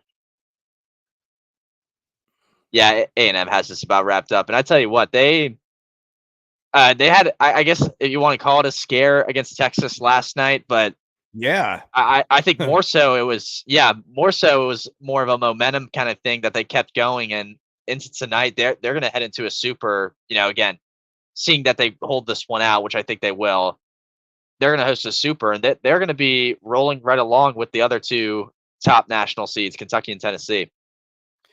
The other thing I was going to say about State is Chris Salonis just had to be sitting there going, man, if I can ever get my pitching going at the same time my hitting's going. Actually, his pitching's been going Yeah. for a while. It's just Right. his hitting, like, Dakota Jordan. I mean, you and I had a better chance of getting hits in Hoover than Jordan and Hunter Hines had for some reason. And then Jordan hits that walk-off home run the other night and just explodes the next two games. Right, and Hunter Hines had that. Yeah, Hines had that tank shot in a game as well. So it's just it's so weird. Like it just seems like they get some hitters going, but their pitching's not, and the rest of their hitting's not. The rest of their hitting is, their pitching's good. Jordan and Hines aren't. And then it's Yeah. just like certain gears are working while one gear's stuck and the other gear on the other side's working too.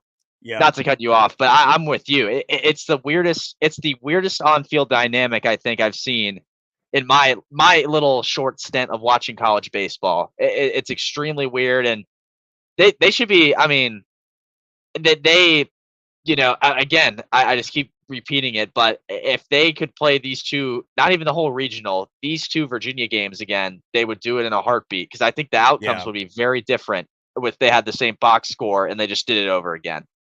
Yeah, I picked them to win that regional.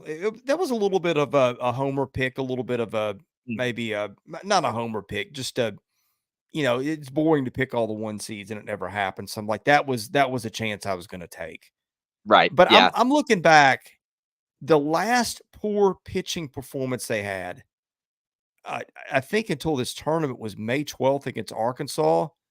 Since then, 1, 2, 3, 4, 5, 6, 7, 8. I'm gonna count losing 6-5 Tennessee in Hoover's and okay, because we Yeah. know what Tennessee can do. That 9 St. John's won that 5-2. Really, until they lost to Virginia. Well, no, that was 5-4. They've thrown 12 good games in a row. Right. No, yeah. And then they get beat 9-2. I mean, finally, if you're Lemonis, you're thinking, finally, we got my guys going a little bit. We got Dakota Jordan out of his funk. Hunter Hines can come around. Until then, we got Mershon and Hysack and all those guys that they've got. And then look, it's Virginia. Virginia can really hit. It's playing in an extreme hitter's park. And Right. sometimes that just happens. But if they, I really do think if you played the whole thing over again, Mississippi State comes out the champion. If you could play the tournament 100 times, even with that draw going to Virginia, I think Mississippi State wins it. It wins the whole thing in Omaha a time or two. I think that team was that good. I really do.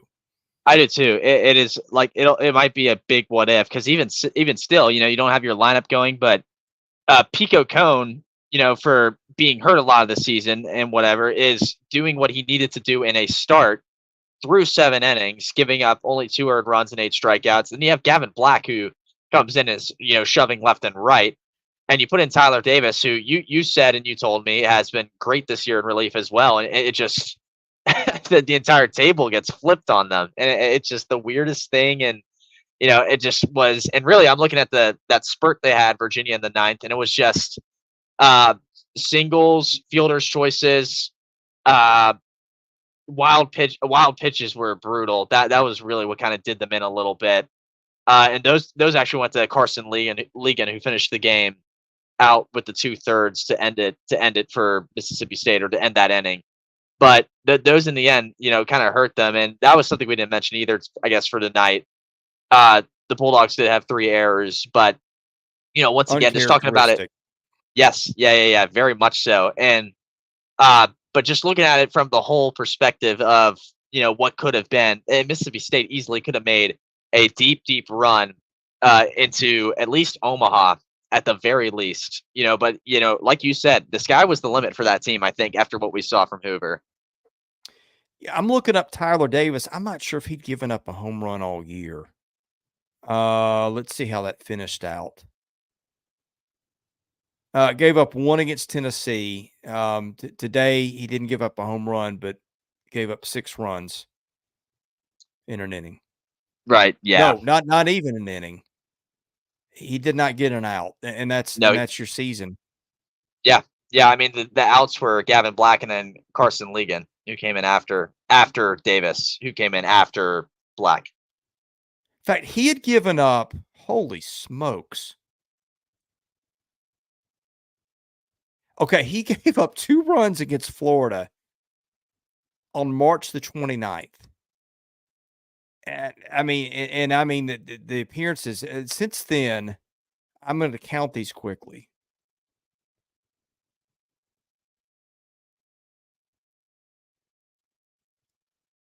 18 appearances since then? He'd given up runs in one of them Wow. and couldn't get an out today. Yeah, that's I knew he'd been good. I unreal. just needed to look it up. I didn't realize he'd been that good. Right. Yeah, that's incredible. So that is very man, that's a tough break for Mississippi State. Again, I don't know if we've had any I don't think we've had anyone comment on them in our chat, but man, Chris, Stephen Ray, I hope he's doing all right. He was talking up I remember when I was with him in Hoover, we were talking he was Yeah. talking up I yeah, was texting him all day.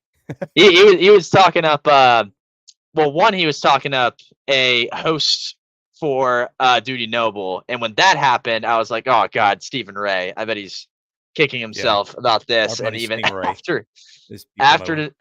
after tonight, even that's got to be a double doink there. But yeah, tough break, man. We But got some and that's why you and see, here's the lesson here. right. One of these teams that we're talking about, we're in love with. Somebody's going to get one of these, and we're going Hmm. to go. That team was good enough to win it all. Could be A&M, could be Tennessee, could be it could. I mean, and but that's just what happens. You're great all. And look, as a Braves fan, God knows I've run into that. I don't even know how many times. Oh Lord, yeah, The one time we win a stinking World Series is the year that we replaced our outfield out of desperation because they had you know 3 guys out there starting that aren't even in Major League Ball. They flipped the switch at the trade deadline. It all went right, and then, they go back with a loaded team the next couple of years and can't even get out of the first round of the playoffs. But that's how this goes. And I think the 2 teams that really just got snake bitten this weekend were Arkansas and Mississippi State for different reasons. yeah, And here's yeah. the here's the thing for Arkansas. I didn't think that was a hard regional. I thought that was one of the better draws they got. I thought after last year's like, man, the NCAA stuck it to them last year with their draw. Yeah, I didn't like it at the time. I said it. It bit them. I thought they were going to have to get through it. They didn't. This year, I thought, okay, they can do this. Kansas State, Louisiana Tech, SEMO, no world beaters in there, and then it just no, one bad inning when nothing went right for them last night against their ace, and that's it. yeah. Yeah, and really, I mean, and for me, with go back to Arkansas, even once La Tech got booted out, because La Tech was the team where I was like, oh, they got some. Yep. You said it too. You were like, they had some hitters up and down. They might be a little bit of a problem. Then they got bounced early. Didn't even play Arkansas at all this weekend, I don't think. And no, actually, in fact, they didn't. And No, so that was the Arkansas, team yeah, we both thought would give them the most problem. right, yeah. And Arkansas got bad end of the stick kind of game against Kansas State, of course. And then they have SEMO again, who they put 17 runs up on the first game, the second time to keep them from getting knocked out of their own regional. And I'm like, fine, they'll be fine, whatever. And see, it just weird stories today with these teams getting knocked out. Those 2 in particular, just because it was like a whole lot of. If they did it again, it probably would not be the same scenario. But you have limited amount of time and a limited amount of games Oh. in the NCAA tournament. And speaking of that, you got Brandon Neely, who was hit and miss, and more miss than hit, is just dealing in Stillwater for Florida. Yeah, he's still on the mound. 6 strikeouts in 3 innings. That's incredible. It was a low probability thing, but I always said it's not that their arms aren't talented; they're just young. Right. They were probably. I mean, if it wasn't them, I don't even know who would even be close in terms of percentage of your innings thrown by freshmen in the league. No, yeah. I mean, you take that roster on paper, pitching included, the entire staff included, lineup included, and you're like, man, this team should be, winning the SEC and going to Omaha at the very minimum, usually, and just did not look like it at all this year. And that was mainly just because their bullpen could never get it together, and it just never happened. And well, what pretty good time to do it, I'd say, right about now if it keeps going this way. And what's Neely's pitch count at? Let me see. I think he's in the 60s. Let me see. It's right up there, 53. No, he's in the 50s. Yeah. Yeah. 53. So he's getting up there, but I mean, heck, roll with it. Now, here's the problem. I don't know what they got left after this. Yeah. Have they thrown Liam Peterson? I feel like we saw him yesterday. I did too. If not, then this morning, maybe against Nebraska, even.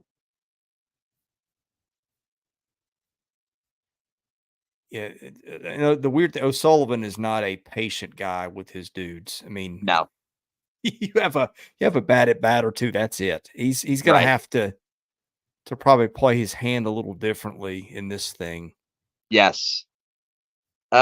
Peterson went against Nebraska the first time in that 5-2 win. And he actually he got credit with the win. He had a pretty good start, all things being said. 2 earned runs, 7 strikeouts, 5 1/3. Let's see, Oklahoma State the first time, that was Brian Holiday when he cooked. That was Jac Caglianone. They sent out Slater, Clemente, Satin, and Smith. And They then throw Menendez yet? let me see. Not tonight, and they didn't do it in this shootout they had against Nebraska this morning. They had Fisher Jamison out there. Cade Fisher was out there. Cade Fisher pitched tonight also. And then Ryan Slater, Blake Purnell went out there. He only went out there for a third, so we could see him back out there again. Yeah, Purnell's not a guy that I don't think they're going to want to go to for big situations. It just hasn't worked out for him the last couple of years. He used to be their closer. Right. No, and we're talking as if they're comfortable. A 3-run lead for Oklahoma State's not that much. I mean, gosh, Neely threw 37 pitches on Friday.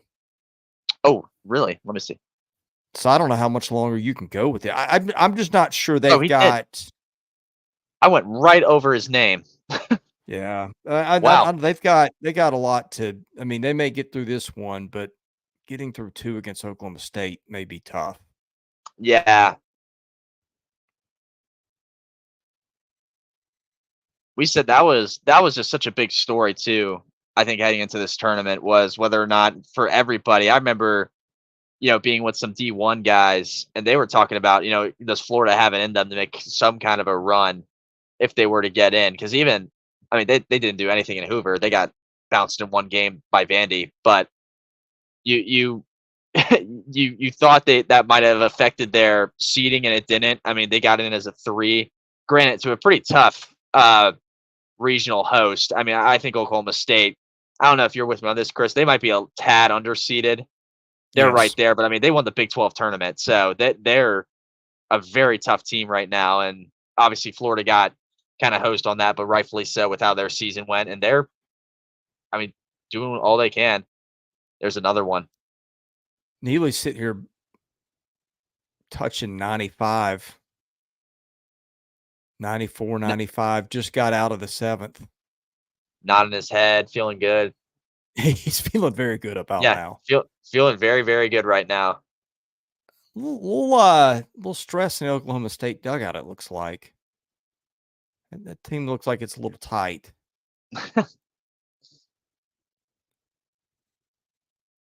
Very, very uncharacteristic for them tonight. Yeah. I guess the hit total's not awful, but I mean, I'd imagine 6 hits in 7 innings. I'd imagine usually they get more than a hit an inning pretty often. That is your typical. This team's got nothing to lose. Florida was just right. I'm not gonna say Florida went in happy to be there. You always play to win, but Florida was just like getting there. Because remember, they had to win 2 out of 3 against LSU, or no, Georgia. Excuse me, Georgia, which everybody had kind of written that one off. Chris Cortez just touched 100 with a fastball, I believe. Either he just hit 100 or his pitch count is 100. I think it's the first. Yeah, his pitch count is 40. Struck out a hitter, Louisiana hitter got out. So the Aggies have got to get 3 more outs with the 6-run lead. And they're heading into bottom of the 9th? Yes. Or wait. Okay. No. Yeah. The Louisiana's the home team here. Oh. I meant Well, I meant ninth inning in general. Right, Sorry, right, right, right. right. Yeah, I saw into eighth. it drives Let's me see. crazy. Zach I'm just gonna read this chat right here. Zach, Tennessee started 2020 15-0 before the season was canceled. Probably was one of the best teams they had. That was, if I'm not mistaken, that was like Luke Lupsius, if you remember him, Chris. That was when he stepped on the scene. Was that team? And that was of course. I think that their season ended when they were like 15-2 or something, because I think they lost 2 games and it was over. But yeah, I don't put it past them, because the 2 teams after that were 50 win. So Yeah, it very well could. speaking of how COVID, sorry, let me let you finish. Yeah, no, I was just gonna say, just the 2 teams after the fact, and the roster's really similar. Were 50 win, so very well could have been Zach. Well, speaking of that, in our alternate universe, which well, we should have canceled that season anyway. But um, you know who else was really good that year was Georgia. Hey, Scott Were they? Strickland had a loaded team. I think they might have been unbeaten. Like that's another one of those run that back things and Hmm. let them finish. They had a couple of dudes in the rotation that ended up. I think Emerson Hancock may already be in the majors. They had 2 dudes there, I believe. I may be off by a year, but I'm pretty sure I'm right about this. I think that was Emerson Hancock, and I think he got taken first round by Seattle.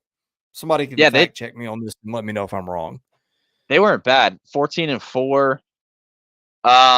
They started the year. What is this?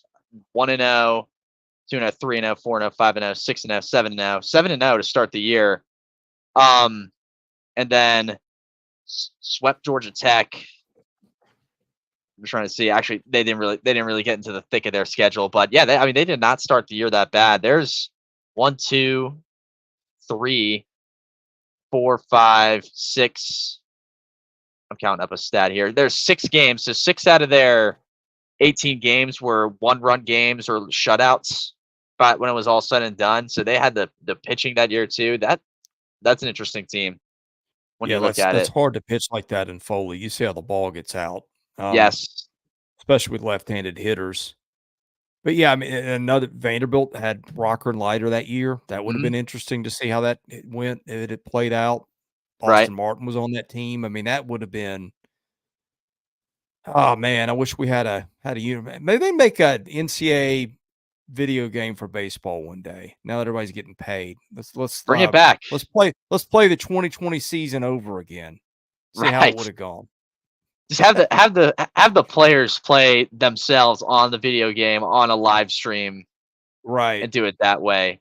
Get someone get a copy of '07 and just put the rosters on that game and run with it. You a video game guy? Kinda, a little bit. I used to be, not as much anymore, because I'm starting to. The best way I can put it is I'm starting to enter adulthood finally, being a recent graduate. Put that But off as long as you can.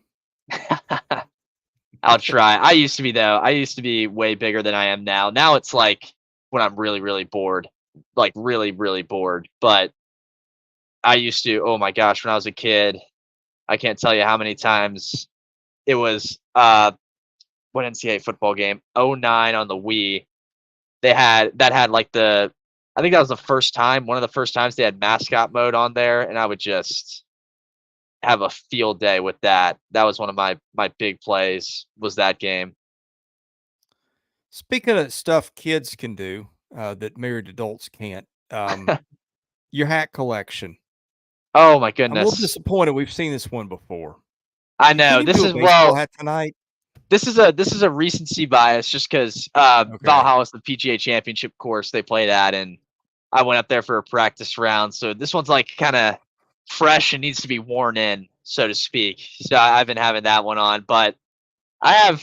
I mean, don't we have a lot more stuff to cover. We're gonna have some super regional stuff, and they'll all come out. Should we start it now? The counter. Do you Which think counter?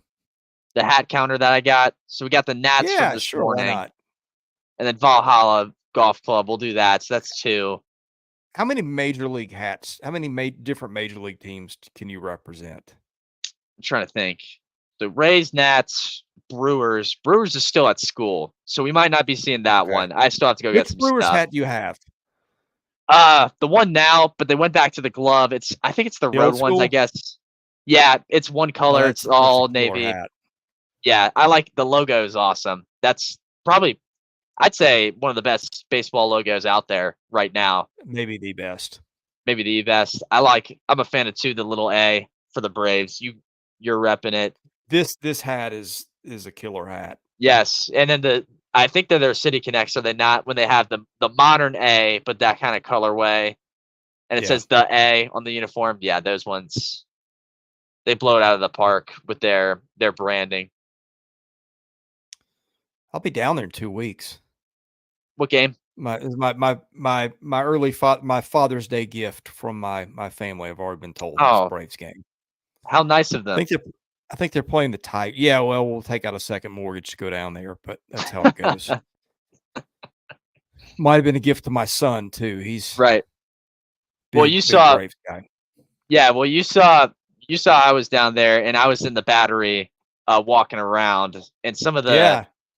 Yeah, I was some of the prices at that place. I'm just like, oh my god, I don't know how people do this on the regular. Like some people I know who live there do that like as a weekend. I do that every weekend thing to kick back, and I'm like, I'm not financially recuperated enough to do that on the weekend. So thank God Yeah. I'm not in Atlanta, Georgia that often. Is my final statement on that little. We might need super chats to fund my Braves trip here. Someone throw something out there. Let's see. A&M, we got the top half of the inning to get through. I'm about running out of fumes, to be honest here. We've talked a lot. We went a while with this. Talked a lot. There's been a lot of baseball watching. Let's see if there's anything here in the chat of interest. There was some talk about Vandy. By the way, the teams that got eliminated, Alabama, Vandy. Is that it yesterday? Yeah. Yeah, so we talked about them yesterday. Footnote on Vandy. There was some thought that Tim Corbin could retire. I thought it too, maybe. Just kind of in a Nick Saban, Jay Wright, frustrated on how the game has gone, the directions of a lot of things. But this stuff I'm hearing today, I think he's coming back. So let's see. Go ahead. I was going to say post game. I'm trying to think. No one really brought it up. It was kind of quick and brief because I'd imagine him and his team were not in the kind of mood to sit there and do an opening statement and then a lot of questions for a while. But yeah, he kind of it seemed like he was talking about, without getting too much into detail, what he would do this offseason. So it's all from the outside, what I could tell with him, how he was answering questions, it seemed like all arrows were pointing to he'd be back for at least, I don't know, however much longer. He'd be back for the 2025 season when that rolls around. Yeah, I'm trying to think of coaching carousel stuff if it happens. Rob Walton wouldn't think he's going anywhere at Alabama. I don't have no reason to think Dave Van Horn's done at Arkansas. I wouldn't think Auburn would make a change with Butch Thompson. The bads, the highs and lows there have been really extreme at Auburn. Right. Not entirely sure why. Probably a pitching depth thing. Mm-hmm. Florida Sullivan, I don't think he's going anywhere. Jay Johnson at Georgia, wouldn't think he's going anywhere. Here's another one. Does somebody make a run at Nick Mingione?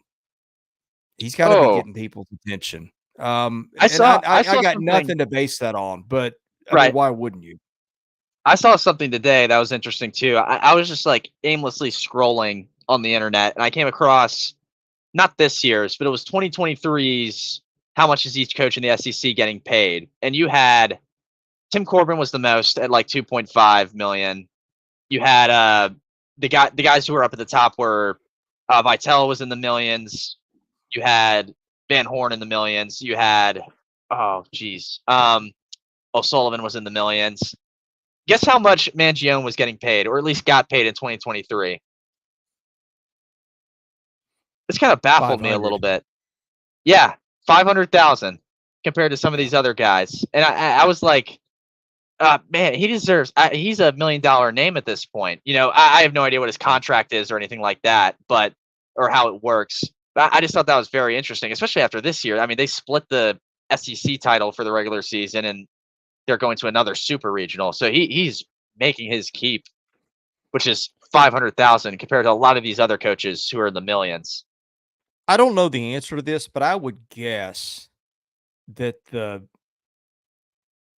last coach, the first coach to get paid $1 million to coach college baseball has probably been in the last decade.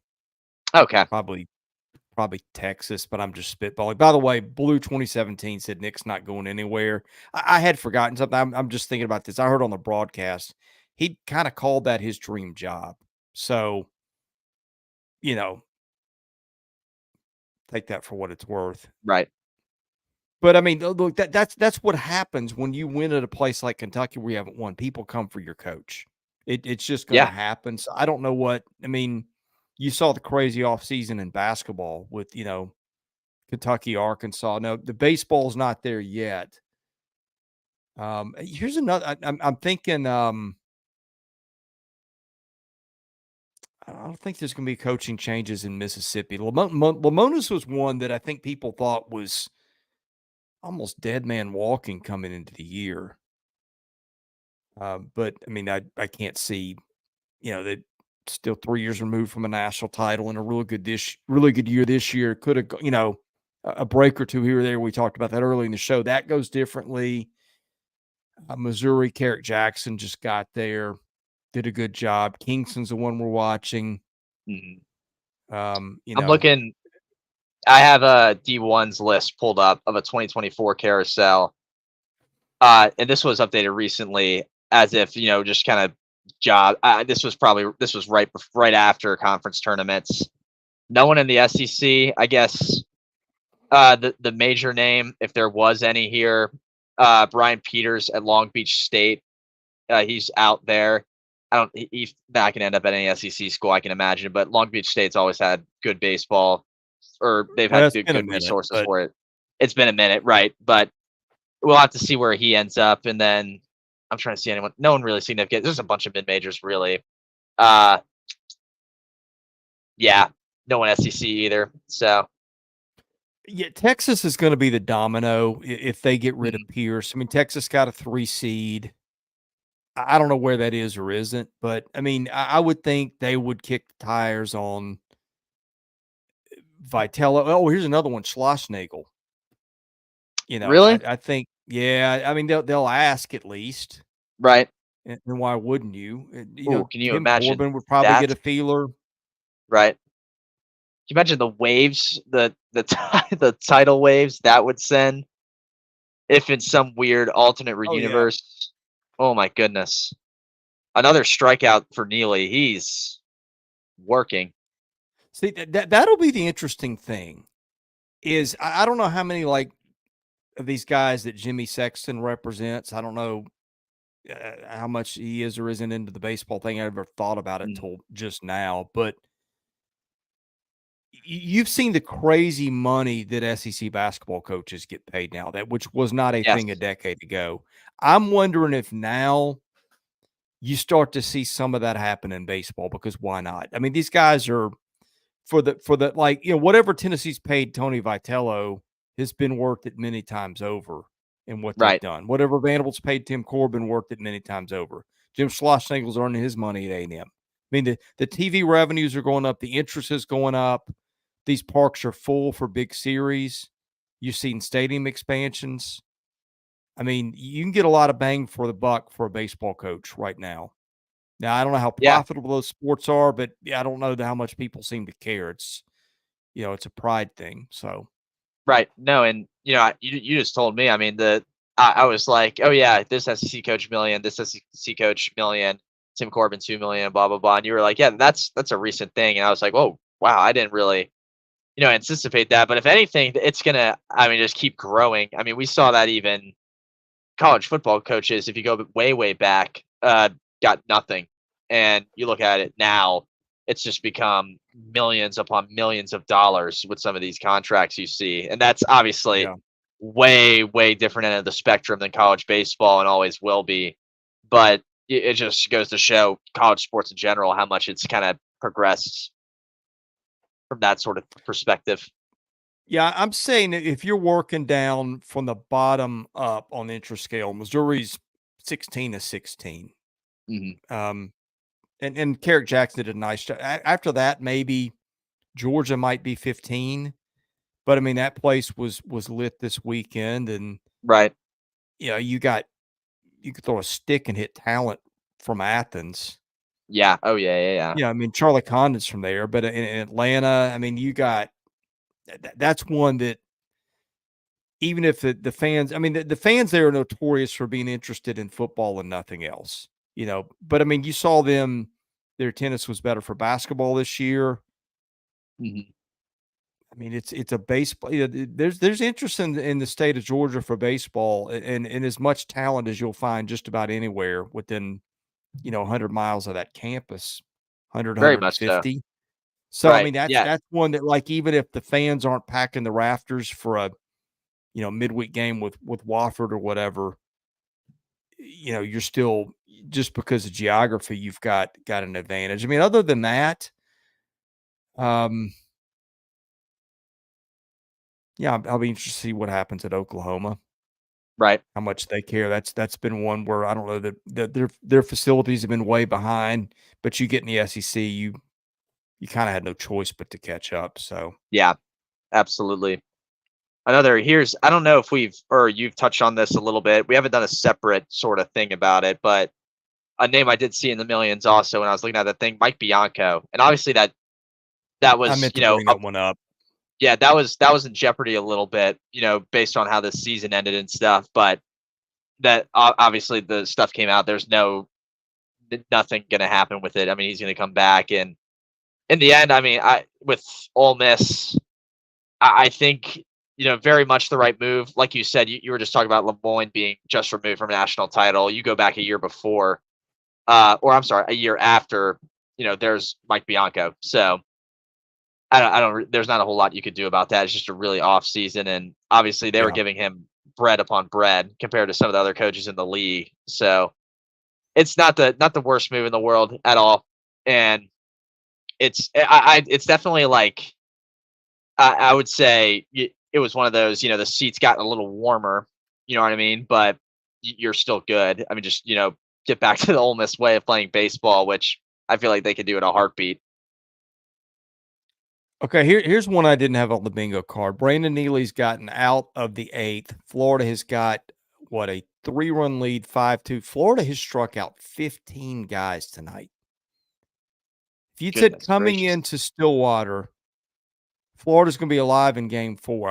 I don't that I would have believed you, and if you'd said they're gonna strike out 15 guys and give up 2 runs,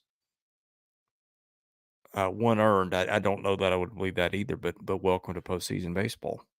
There you go. And 81. I believe that's a 81.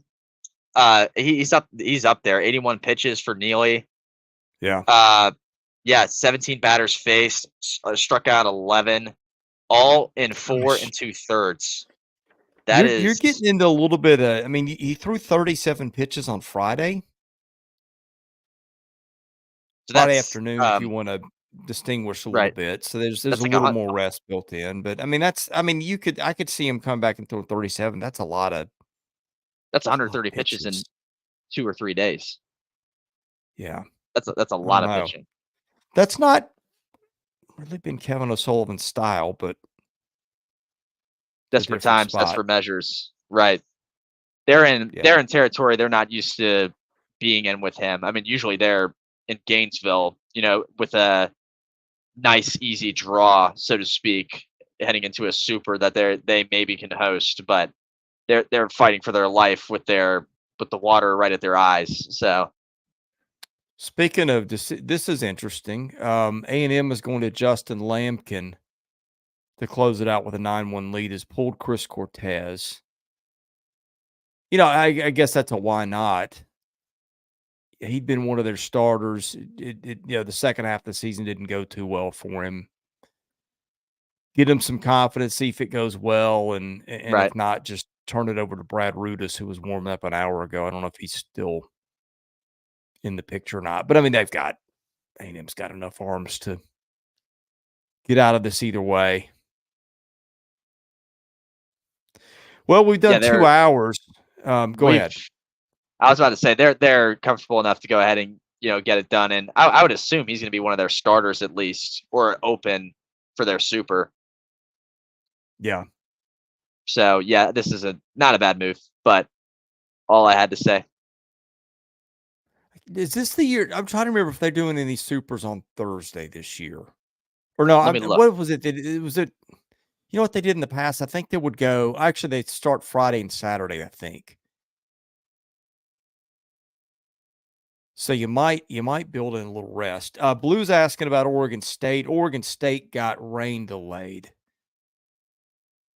and boy, Oregon State was none too happy about that. But there'd been a downpour for a little bit.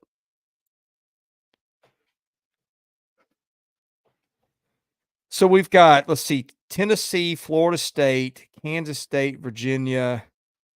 They punched tickets.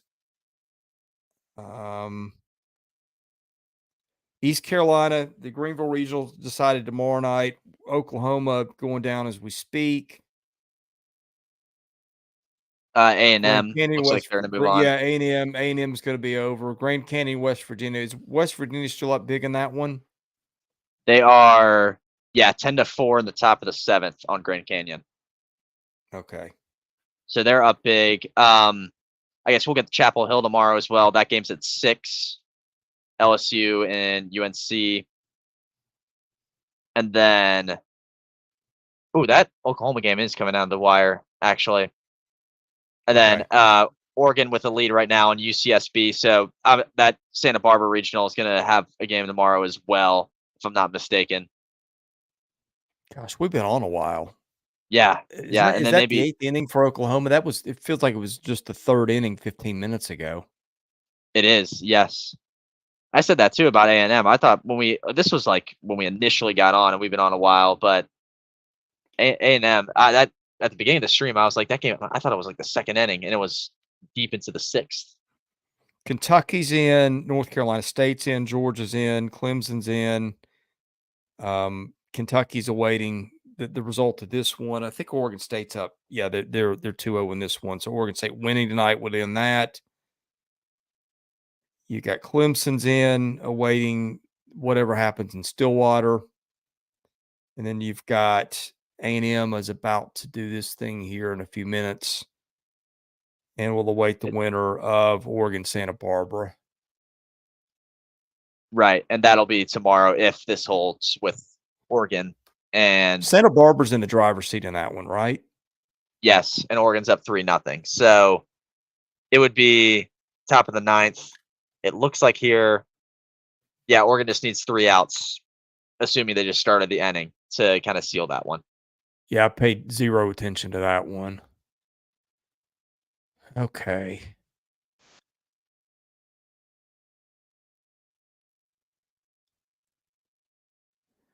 And then, they need 1 more out, it looks like.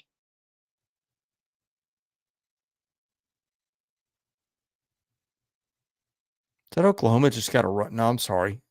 Why would you get a guy thrown out at the plate down 9-1 in the last game of your season in the 9th inning? Yeah, I just watched that too. I don't. It is a little mind bog. I was like, how did that happen? Yeah, I guess we're heading to the bottom of the 9th in Stillwater. Oklahoma State down 3. 1 more shot to take it home tonight. And if not, I might as well ride it out at this point. I'm running out of fumes too, but right. We're gonna keep going with it.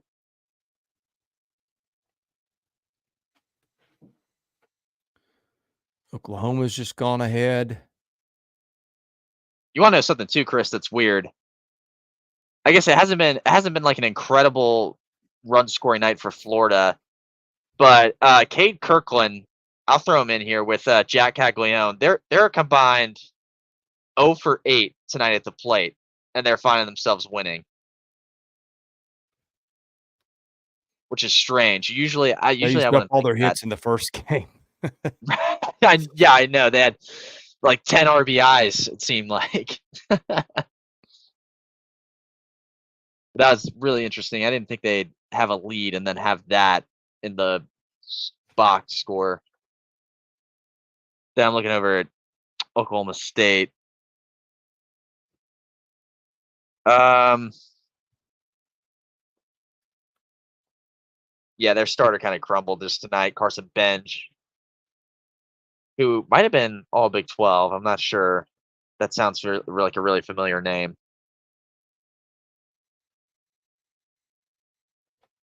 Yeah, the Oklahoma State's got 2 stud starters. Mm-hmm.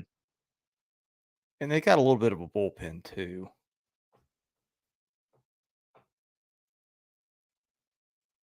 Grand Canyon's making it a little interesting late here against West Virginia. Not that interesting, I guess. Still down 6.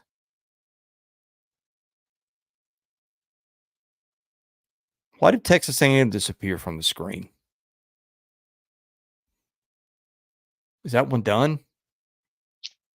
No, I Oh, they're think making a pitching change. Yeah, that was about to say. Florida's doing Neely again in the bottom of the 9th to close it. Okay. Okay, I see what happened. Lampkin gave up 2 runners.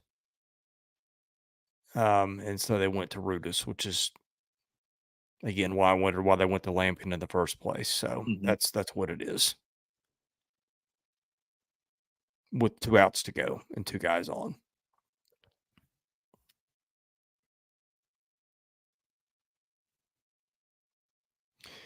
So we're waiting on Florida. Okay, so here's Neely.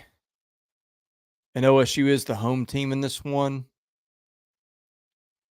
Yes, there's a little 89 with that fastball. I don't know if he just took a little something off or this is velo dip.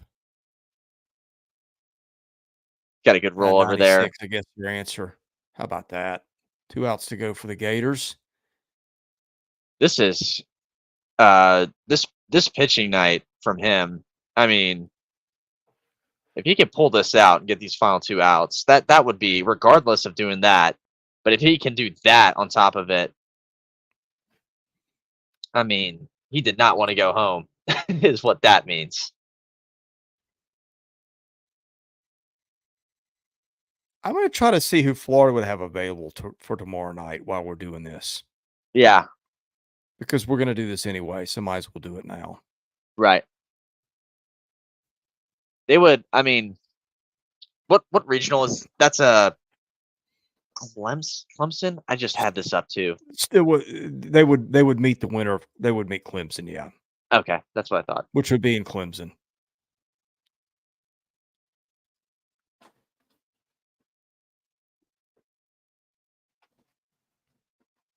Everyone in that bullpen sitting. Yeah. Gosh, they don't have anybody hot, do they? No, they're letting him run with it. Hey, you made it that far. Goodness. All right, I'm gonna do. Help me out here. I'm gonna need you to pull all the Florida box scores for me. From I'm gonna try to see. I'm gonna try. Yeah, because I'm gonna try to see what Florida would have available for tomorrow night. Yeah. Okay, so they went with Neely 37, and then whatever tonight. Coppola threw this morning.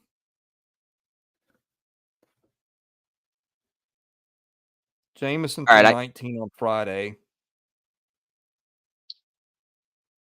Peterson threw 96 on Friday, so I would think he'd be out. Right. They already did Caglianone yesterday.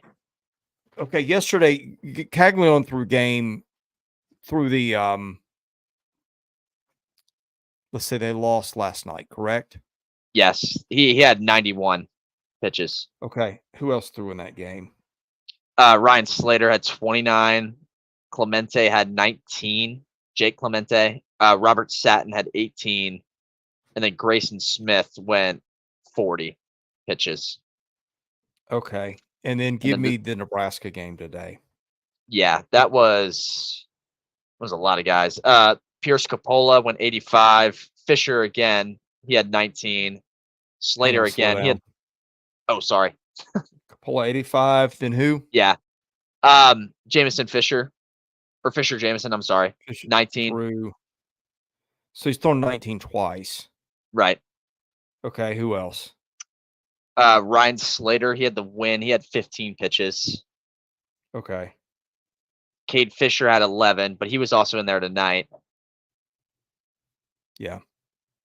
Blake Purnell had 17. Hunter Jones with 15. And then Landon Russell with 14.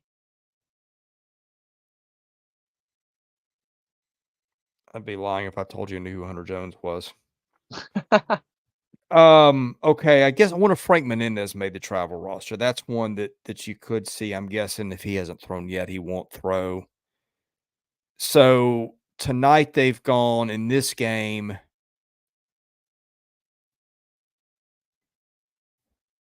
Obviously, Fisher's out for tomorrow. Gosh, Fisher threw 82 today after throwing 11 yesterday. McNeely threw 7. He could probably give you a little bit more. That's 22 for the regional. And then Neely, gosh, Neely's going to go over 100 pitches tonight. Yeah. That is crazy. That is 37, 37 pitches on Friday, and he's at 96. Yeah, he's gonna have. Let's say he ends with 100 flat. That's 137 in 2 days or 3 days. That's Okay, so he's out. Coppola's out. right. You could get a few from McNeely. You could get some from Slater. Peterson, I would think, could be out. I Jameson. don't know if Alex Philpott's on the roster. Jameson, you could maybe get a few. You could get some from Purnell, but you probably would not want to. Right. Maybe a few from Grayson Smith, some from Satin, some from Clemente. So they've got enough arms. They've got more arms than I thought available. Yeah. It would. It's Now, gonna be I don't know how many of those sometime. guys you want to ride your season on if you had other options, but that's not where they are. Right. And he's about to 1-2 count. He might end it here, Neely. 94. Wow. Painted the black. Popped up.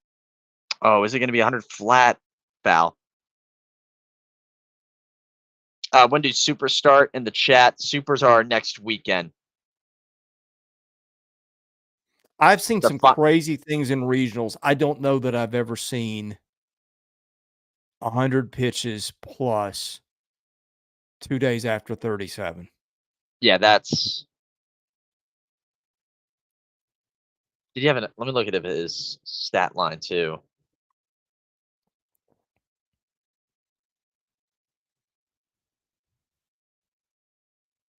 Oregon has punched a ticket for the second year in a row. It's going to a super regional.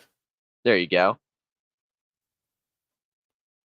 I made a mistake there. I said Santa Barbara had the edge, so it was them. Okay.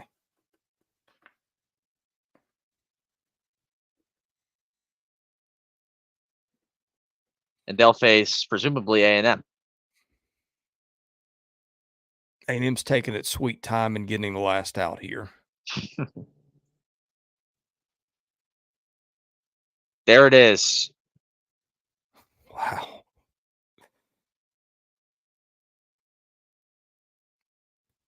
Mr. Brandon Neely, I tip my cap to you. Short. Now, here's the other thing. I got to be wondering about Oklahoma State after this. Right. Neely, like he's just been. Yeah, he is gassed. Been 10 rounds with Mike Tyson.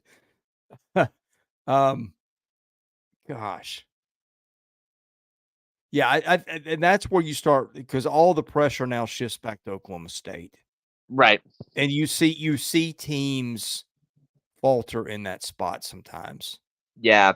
Yeah, I mean, makes me curious. I'm not sure what arms they would throw out there, but regardless of that, I it's definitely, it's that did not have a good offensive night. I mean, they went up against a reliever tonight who had 100 plus pitches, and they could not get any runs for the life of them. I mean, they were what did they had? They had a run in the first and fourth, and beyond that, they were stymied. And honestly, both of those runs might have been, yeah, both of those runs came when Cade Fisher was on the mound. One earned, one unearned. So that's crazy, crazy stuff, and it's definitely all on them. I mean, to get some hits together. Yeah, I'm really if I'm Josh Holiday, I don't know what he does with his batting order, but I'm alternating left, right like crazy tomorrow Yes, to make I'm right with Florida you there. Just have to. At least thrown off balance in some kind of way. I Yeah. mean, like you gotta make them adjust, or make them really kind of look at the scouting card every at bat. So we're gonna have tomorrow night. We'll have East Carolina in Evansville in a Monday Mhm. nighter, winner take all. What's going on with Oklahoma UConn? Oklahoma UConn. That game is top of the eighth. Oklahoma big lead. They broke it open 7-3. So we'll Okay. have that tomorrow too. Oh, And then UConn was was the 2-0 Connecticut? team. Okay, I'd forgotten that. It's been a long Yeah, day. Okay, too so we'll much have a Monday baseball. nighter there.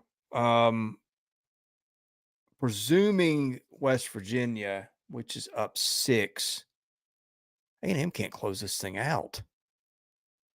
Now, if you're Louisiana, you're going, why in the world did we send that guy Right. Yeah. from first? You're starting to cook here in Okay. this. Yeah, so presumably West Virginia will advance, but that's not done. North Carolina LSU will be epic, I think.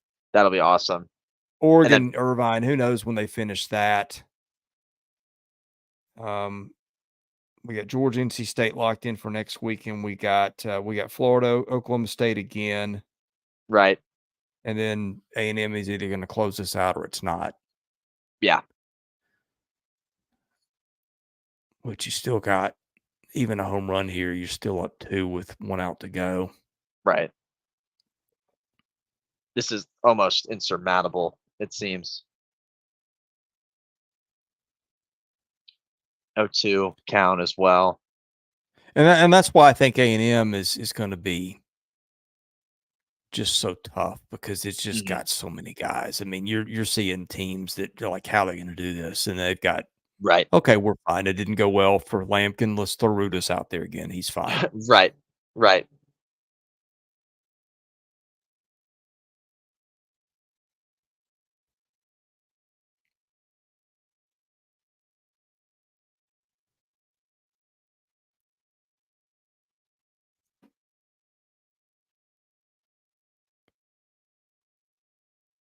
And of course, they're going to foul off pitches all night.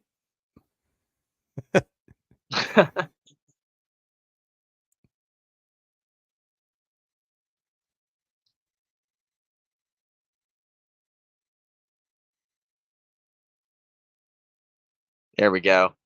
Sorry, everyone watching. Chris and I were silently waiting on this result. And you're ahead of Trying to me. So right. Oh, yeah. That's the other thing too. there I'm we ahead of go. Chris. I'm ahead of Chris in like everything when it comes to this stuff. Join the club. That was the running joke in our basketball telecast this year. Our live streams is everybody's feed was 15 seconds ahead of mine for whatever reason. Okay, so A&M Right. has punched the ticket. So we're now waiting on Greenville, Norman, West Virginia, which probably will be settled tonight. Not West Virginia,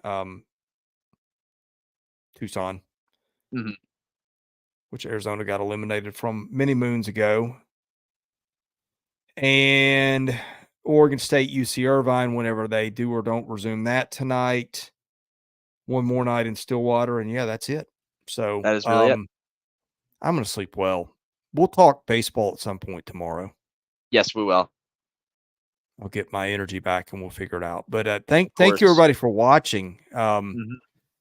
I didn't know we were going to do a 2-hour and 24-minute live stream, but I didn't know Florida was going to do this to Oklahoma State either, and that's baseball, and that's why we love it. Parting thoughts, my man.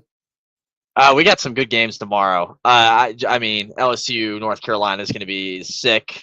That I think that matchup just has the makings of some incredible moments. And then, heck, for our sake and for our talking points, I want Florida to keep this up. I mean, I want that Cinderella run to happen. That would be obviously up there as one of, if not the biggest story this tournament, outside of whoever wins the national championship. And we got some really good games, and it's just getting started. I mean, we got some good super matchups too already set, and I'm here for all of it. Maybe we'll run this back tomorrow night. I think so. I think that wouldn't be a bad idea. Well, if you're interested in that, enable your notifications, hit the likes. That helps our analytics. Drop us a super chat at some point too. That's always nice when people do that. But yeah, we do that. We cover. If you're new to the channel, pick us up tonight. We cover SEC baseball, basketball, football, wall to wall, in depth, and that's just the thing. If you're looking for a landing spot to keep up with the league, I think you'll like what we do. We cover them all with equal passion. This is my biggest passion is SEC baseball, but I love the other two too. So if you're new to us, check us out. You can find us on podcast feeds, but do subscribe, enable your notifications. So if we do this tomorrow night, you'll get notified of that. Ooh, Grand Canyon is just, oh, never mind. Okay. Yeah. All right. Well, I'm done. For Alfred Ezman, we'll see what his hat game is tomorrow night. I think you know what mine's going to be. I'll pull something out of the bag. Don't y'all worry. It'll either be this Braves hat or another Braves hat. But in any case, thank you guys for watching tonight. We appreciate you being here. He's Alfred Ezman. I'm Chris Lee. We are Southeastern 14, presented by Bet Online.